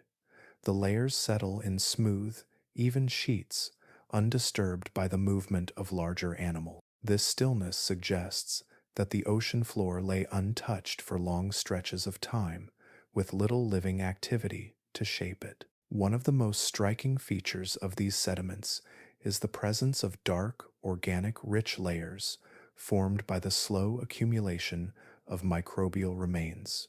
These bands appear almost like quiet shadows in stone. Thick layers of black shale show that the oceans held more dead matter than living communities could process. Without oxygen or scavengers to break down these remains, they drifted downward and settled in place, becoming compressed over time into the dense, dark rocks paleontologists uncover today. Within these layers are chemical signatures that seem almost otherworldly. Traces of ancient methane, released during the warming oceans, linger in the rocks. Compounds formed by sulfide, producing bacteria, appear in concentrations rarely seen in other periods of Earth's history. Some sediments hold small crystals of minerals that form only when water is both warm and depleted of oxygen, crystals shaped by conditions far removed from the vibrant seas that came before. Even the shells that remain from this time show signs of stress. Many are thin, fragile, or incomplete. Some carry deformities, indicating that the water chemistry had shifted far beyond what their builders were adapted for. These shells, often belonging to the last members of long-lasting lineages, speak softly of creatures struggling to build homes in water that no longer supported the basic processes of life. The silence of this ocean was not absolute. Microbial life filled it with activity invisible to the eye. Chemical reactions unfolded on scales far larger than any fish or coral reef. But for the larger creatures of the sea, the silence might as well have been a barrier. The ecosystems that had supported them had dissolved. The currents that once brought nutrients no longer flowed with strength. The oxygen that once fueled movement no longer reached the depths. In some regions, the ocean surface still held traces of life, but the communities were thin. Plankton populations fluctuated wildly, sometimes blooming in warm, nutrient-rich waters, then collapsing as conditions changed again. These cycles left faint, repeated signals in sediment, like breath patterns recorded across time. As with the land, the ocean's silence marked a threshold. It was the point where ecosystems had lost too much complexity to recover quickly. It was the moment when the seas stopped functioning as they once had and settled into a state defined by scarcity, warmth, and stagnation. Yet even in this quiet, life endured. Microbes continued their slow work. A few small fish and invertebrates held on in isolated pockets, where conditions were slightly more favorable. These survivors would someday give rise to new lineages when the oceans regained their strength. For now, though, the sea remained still. It held its silence like a vast, warm mirror, reflecting a world undergoing one of the greatest transformations in its history. When the Great Extinction finally reached its deepest and quietest point, the Earth stood in a state unlike anything it had known before. The skies were tinted by strange colors left behind by volcanic gases. The land lay exposed, cracked, and nearly empty. The oceans had fallen into stillness, ruled by microbes and long shadows in warm water. Yet even in this transformed world, life continued its quiet work. Slowly, patiently, the planet prepared for renewal. The earliest signs of recovery were small enough to be missed by any wandering eye. After long stretches of near lifelessness, the first plants began to return. They appeared not as towering trees or broad forests, but as tiny shoots, thin mosses, and hardy ferns that clung to the damp edges of the land. These pioneers needed little to anchor themselves: a bit of moisture, a sheltered crevice, a patch of soil freshly formed from weathered rock. From these humble beginnings, the land started to soften. In the rocks of the early Triassic, spores and pollen grains appear again after a long absence. They serve as delicate markers of a world taking its first breaths after the darkness. Their shapes, preserved in fine sediments, tell of plants adapted to harsh conditions. Many were opportunistic species, able to spread quickly across open ground. Their roots, though small, held soil in place, helping to slow erosion that had once carved deep lines across the barren surface. With the return of plants came the first hints of green across the land, not the dense canopies of earlier eras, but scattered patches of life that broke the monotony of dust and stone. Over time, these patches grew and connected. Ferns spread along riverbanks, shrubby plants took root in valleys where water collected. As the climate began to stabilize, even slightly, these early plants began weaving the first threads of new ecosystems. The land's recovery opened doors for animals as well. In the early Triassic, new reptile groups began to rise. These creatures were different from the ones that had dominated the Permian. They were lighter, more agile, and often smaller. Many belonged to lineages that would later give rise to the first archosaurs, ancestors of crocodiles, pterosaurs, and dinosaurs that would eventually rule future landscapes. These early reptiles filled roles left empty by vanished species. Some became quick runners across open plains, chasing small insects or feeding on fresh plant shoots. Others took to the edges of rivers, where water once again flowed in narrow channels. With fewer large predators on the land, these reptiles thrived in ways that had not been possible before the extinction. Their bones, scattered through early Triassic sediments, show creatures experimenting with new shapes, new movements, and new diets. Their rise was not abrupt. It unfolded slowly as the land regained its balance. At first, food was scarce. Many reptiles remained small, relying on whatever they could find among the sparse vegetation or along the thin margins of ponds. Over time, as plants expanded their reach, herbivorous reptiles grew larger. Carnivorous species followed, adapting to hunt or scavenge among their growing numbers. Alongside reptiles came the survivors from the Permian, especially the small therapsids that had hidden in burrows or moved softly through cooler night hours. These ancient relatives of mammals emerged from their shelters into a world with fewer dangers and fewer competitors. Some lineages grew and diversified, exploring niches that had once belonged to larger creatures. Their footprints reappear in the sediments, their trails marking gentle paths along newly softened soil. Food webs, once shattered and nearly empty, began their slow rebuilding. Plants formed the base. Small insects returned to feed on them. Early reptiles hunted insects or scavenged the remains of animals that had not survived the shifting climate. Aquatic ecosystems followed a similar pattern. Simple, fish and invertebrates expanded as oxygen levels fluctuated upward in recovering waters. Predatory fish and larger marine reptiles arrived later, their return marking new layers of life forming in the seas. This recovery was not steady or quick. It unfolded over millions of years, with progress often slowed by periods of instability. The early Triassic saw repeated climate swings, each one testing the resilience of the new species. Heat waves returned for intervals, drying newly formed streams, Chemical imbalances in the oceans lingered, pushing marine life to adapt again and again. But each time the world shifted, pockets of life held on. They retreated when needed, then advanced when conditions softened. In some regions, forests eventually returned, though they were unlike the forests of the Permian. Conifers rose where fern meadows once spread. Seed-bearing plants found footholds in rocky soils. These forests offered shade and shelter to animals that had known only open land for generations.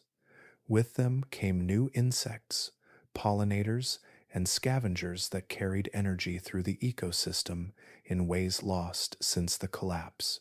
The oceans showed their first signs of recovery as small reefs began to form again, built not by the same species as before, but by new reef-building organisms ready to take on the role. These early reefs were fragile, vulnerable to the lingering instability, but they hinted at the slow return of complexity beneath the waves. As the early Triassic world continued to change, life did not simply rebuild what had been lost. It moved in new directions. Fresh evolutionary paths opened in the silence left behind by the Permian collapse. Over time, these paths would lead to the rise of entirely new groups, shaping the long arc of the Mesozoic era. But all of that began here, in the quiet moments after the darkness, in the first shoots of green breaking through cracked earth, in the soft steps of early reptiles exploring empty expanses, in the slow weaving of food webs that drew energy upward through plants, insects, and small creatures, creating the first hints of abundance after a world that had nearly slipped away. This recovery was gentle, slow, and patient, a reminder that even after Earth's greatest crisis, life found a way to return, one fragile breath at a time. As the early Triassic world took its first slow steps toward renewal, the long shadow of the Lopingian still lingered across the planet's memory. In the rocks left behind, in the chemical traces captured in sediments, and in the absence of long-vanished lineages, the story of that troubled time continued to speak. It spoke quietly, in the way deep time often does, offering lessons shaped not by human experience, but by the earth itself. These lessons, carried through millions of years, show how fragile planetary balance can be, and how quickly stability can unravel. Long before the skies dimmed, long before the oceans fell still, and long before the land grew silent, the Lopingian world had seemed strong. Life flourished across Pangaea, forests spread across wide plains, rivers flowed with seasonal rhythm, the seas supported coral reefs, shell beds, and thriving food webs.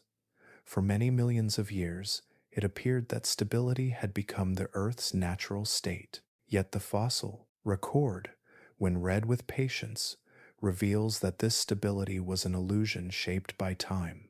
Beneath the calm surface, the planet was sensitive. It responded to changes in ways that were gradual at first, then swift and finally overwhelming. The Lopingian reminds us that tipping points do not always announce themselves with sudden events. More often, they begin with small shifts, easy to overlook in the moment, yet powerful enough to set larger forces in motion.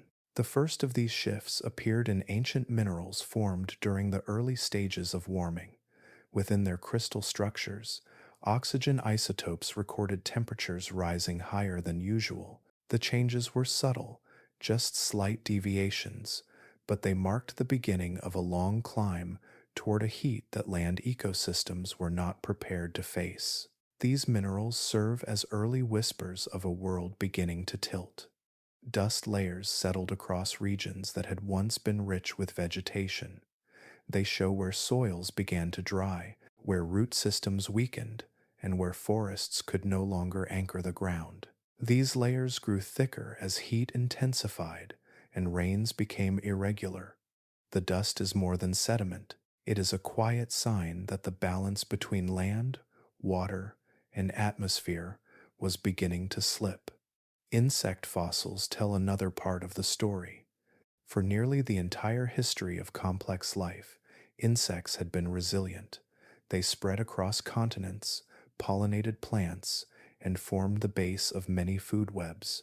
But in the late Permian, their diversity suddenly collapsed. Entire groups disappeared from the record. Their loss shows that even systems that appear strong can unravel when the links between species weaken. When plants struggled, insects struggled. When insects declined, the creatures that relied on them faced their own challenges. The fossil record preserves this chain of consequences in a delicate, layered sequence. Ocean sediments offer further clues. Layers rich with sulfur-bearing compounds show where water lost its oxygen. Fossils in these layers become scarce, replaced by chemical signatures of bacteria thriving in toxic conditions. These changes reveal that the oceans reached a threshold where their circulation slowed, then nearly stopped. Once currents failed, heat and nutrients could no longer move freely, and life in the deep began to vanish. The sediments teach that when large systems lose their ability to circulate energy, collapse follows not gradually, but in sweeping waves. The Lopingian also shows that mass extinctions are not single events. They unfold as a series of interconnected steps. First heat rises, then oxygen falls, forests shrink, herbivores decline, predators struggle, oceans stagnate. Microbial life surges into spaces once held by animals. Each step alone is manageable. Together, they create a cascade that reshapes the planet.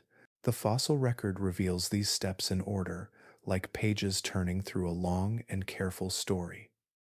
Even the rocks of the Siberian traps, formed by volcanic eruptions that lasted millions of years, hold lessons. Their layers record pulses of gas release that change the atmosphere, slowly at first, then rapidly. These gases, rich in carbon dioxide and other compounds, warmed the climate and acidified the oceans. The timing preserved in these rocks teaches that prolonged stress can be just as damaging as sudden shocks. As we trace these signs, a deeper pattern emerges. The Earth can absorb change, but only to a point.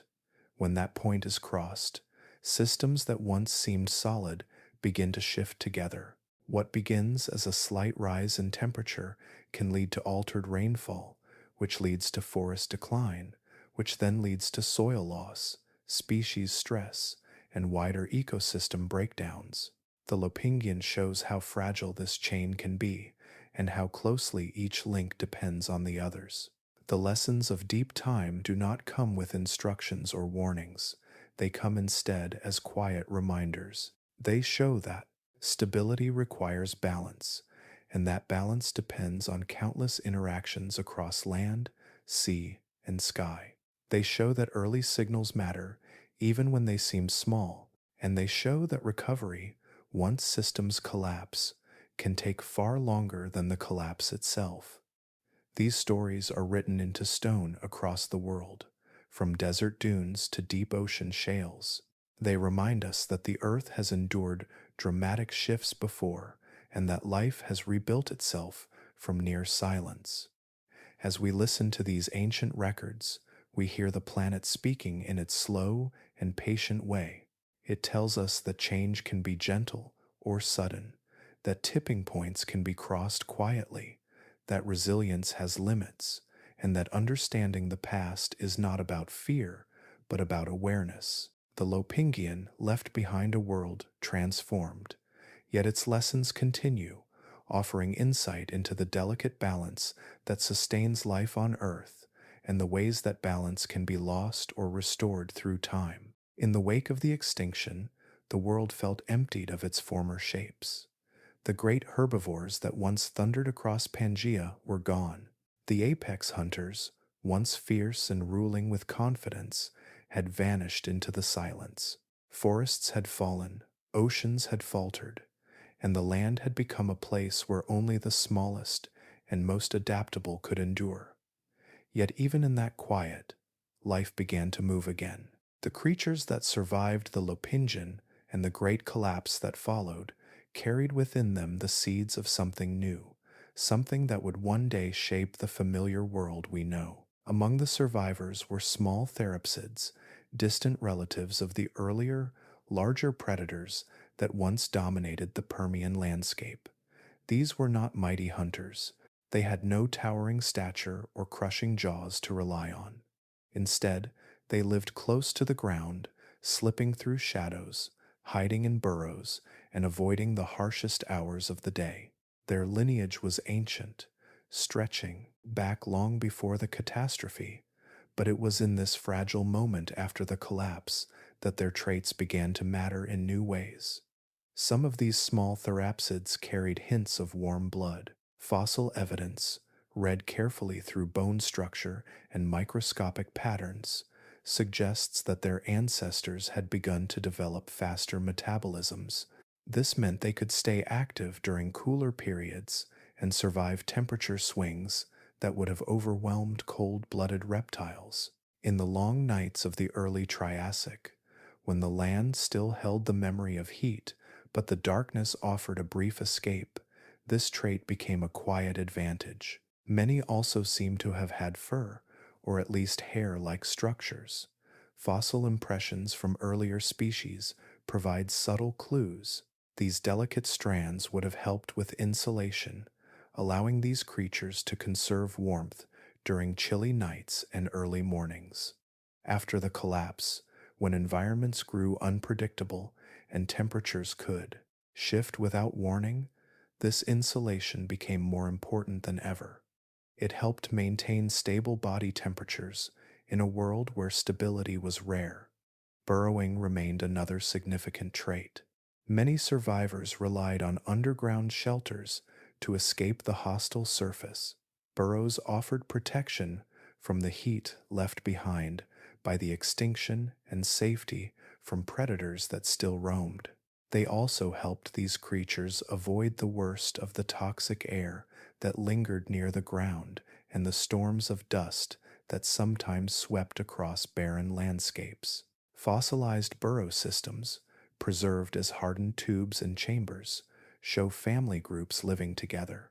These traces reveal early signs of social behavior, another trait that would later become important as more complex mammals evolved. Over time, small changes layered upon one another. Faster reproduction cycles allowed populations to recover more quickly. Keen senses, especially hearing and smell, helped them navigate environments that were still unstable and often dangerous. Flexible diets allowed them to eat seeds, insects, roots, and anything else that offered enough energy to press on.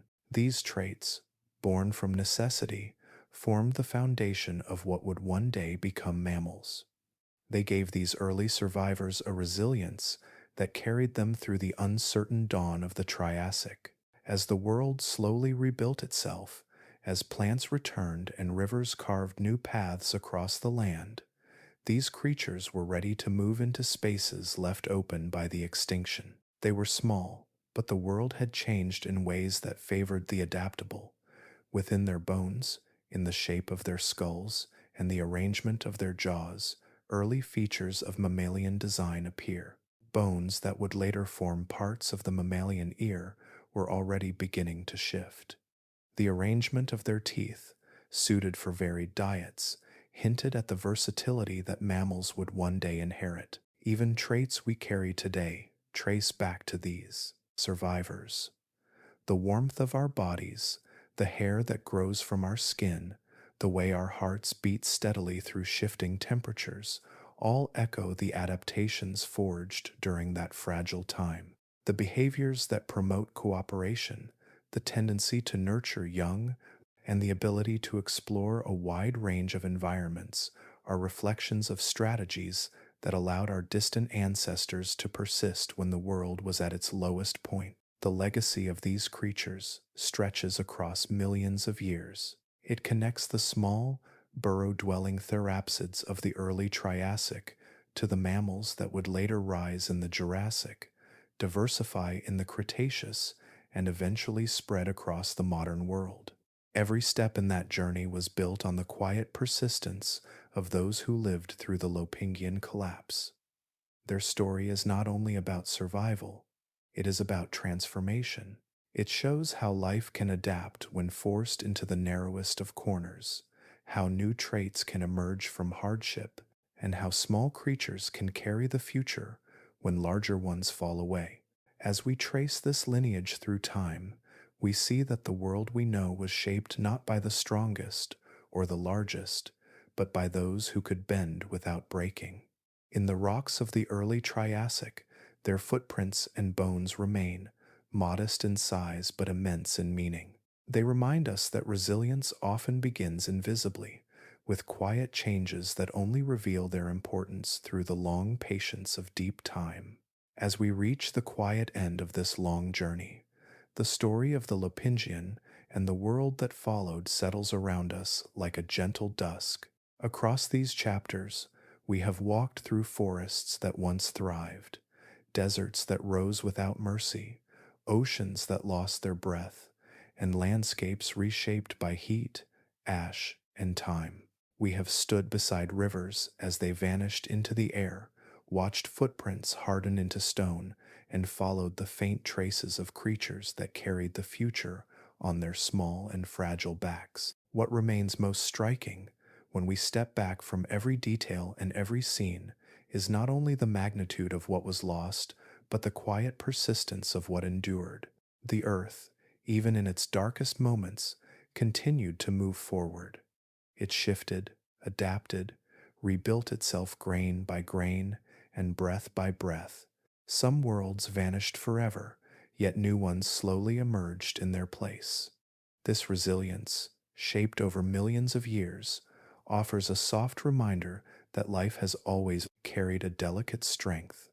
When we think of resilience, it is easy to imagine something loud or powerful, yet in deep time it often looks like patience. It looks like plants returning to barren soil in small clusters. It looks like tiny animals finding shelter in the cool safety of a burrow. It looks like a single lineage surviving long enough to open a doorway to new beginnings. These are not dramatic moments. They are gentle, steady ones, repeated again and again until the world becomes whole enough to hold forests, rivers, and oceans that breathe freely once more. Earth's history carries this quiet rhythm, a rise and fall that stretches beyond anything we can witness in a lifetime. The Lopingian reminds us that even the most dramatic transformations begin with subtle changes, and that recovery often begins long before anyone would think to look for it. It is a story that moves slowly, yet its lessons travel far. As we close this chapter together, I want to invite you to take a moment and breathe in the vastness of what we have explored. From the first heat waves that signaled a shift to the final survivors that stepped into a new world, every part of this journey tells us something about the delicate balance that sustains life. None of it is simple. All of it is connected. I would love to know which part of this story stayed with you. Was it the forests fading into dust, or the mighty predators slowly starving as the land grew silent? Maybe it was the tiny burrow dwellers who carried warmth and possibility through the hardest years, or the strange oceans, still and sulfur-rich, holding memories of a world almost lost. Each listener finds a different moment that lingers, and hearing yours is one of the things that makes this sleepy little corner of science feel alive. If you have been enjoying these gentle journeys into deep time, these slow wanderings through vanished worlds and ancient mysteries, I would be grateful if you gave this video a soft like or tapped subscribe. It helps this calm space reach others who might be searching for a peaceful way to end their day, or a quiet place to let curiosity settle into their thoughts. Every new listener adds a little warmth to this community, and I am glad you are here. Thank you for traveling through these ancient landscapes with me. Thank you for listening to the stories written in stone, in fossils, in shifting climates, and in the resilience of creatures who never knew they were shaping the future. It has been a gentle and humbling path to follow as you settle in for the night or step into your morning. Take one last deep breath. Let your shoulders soften. Let the long arc of Earth's history rest in your mind like a calm tide. And when you are ready, we will explore another story together, another world, another time shaped by wonder and the quiet patience of life.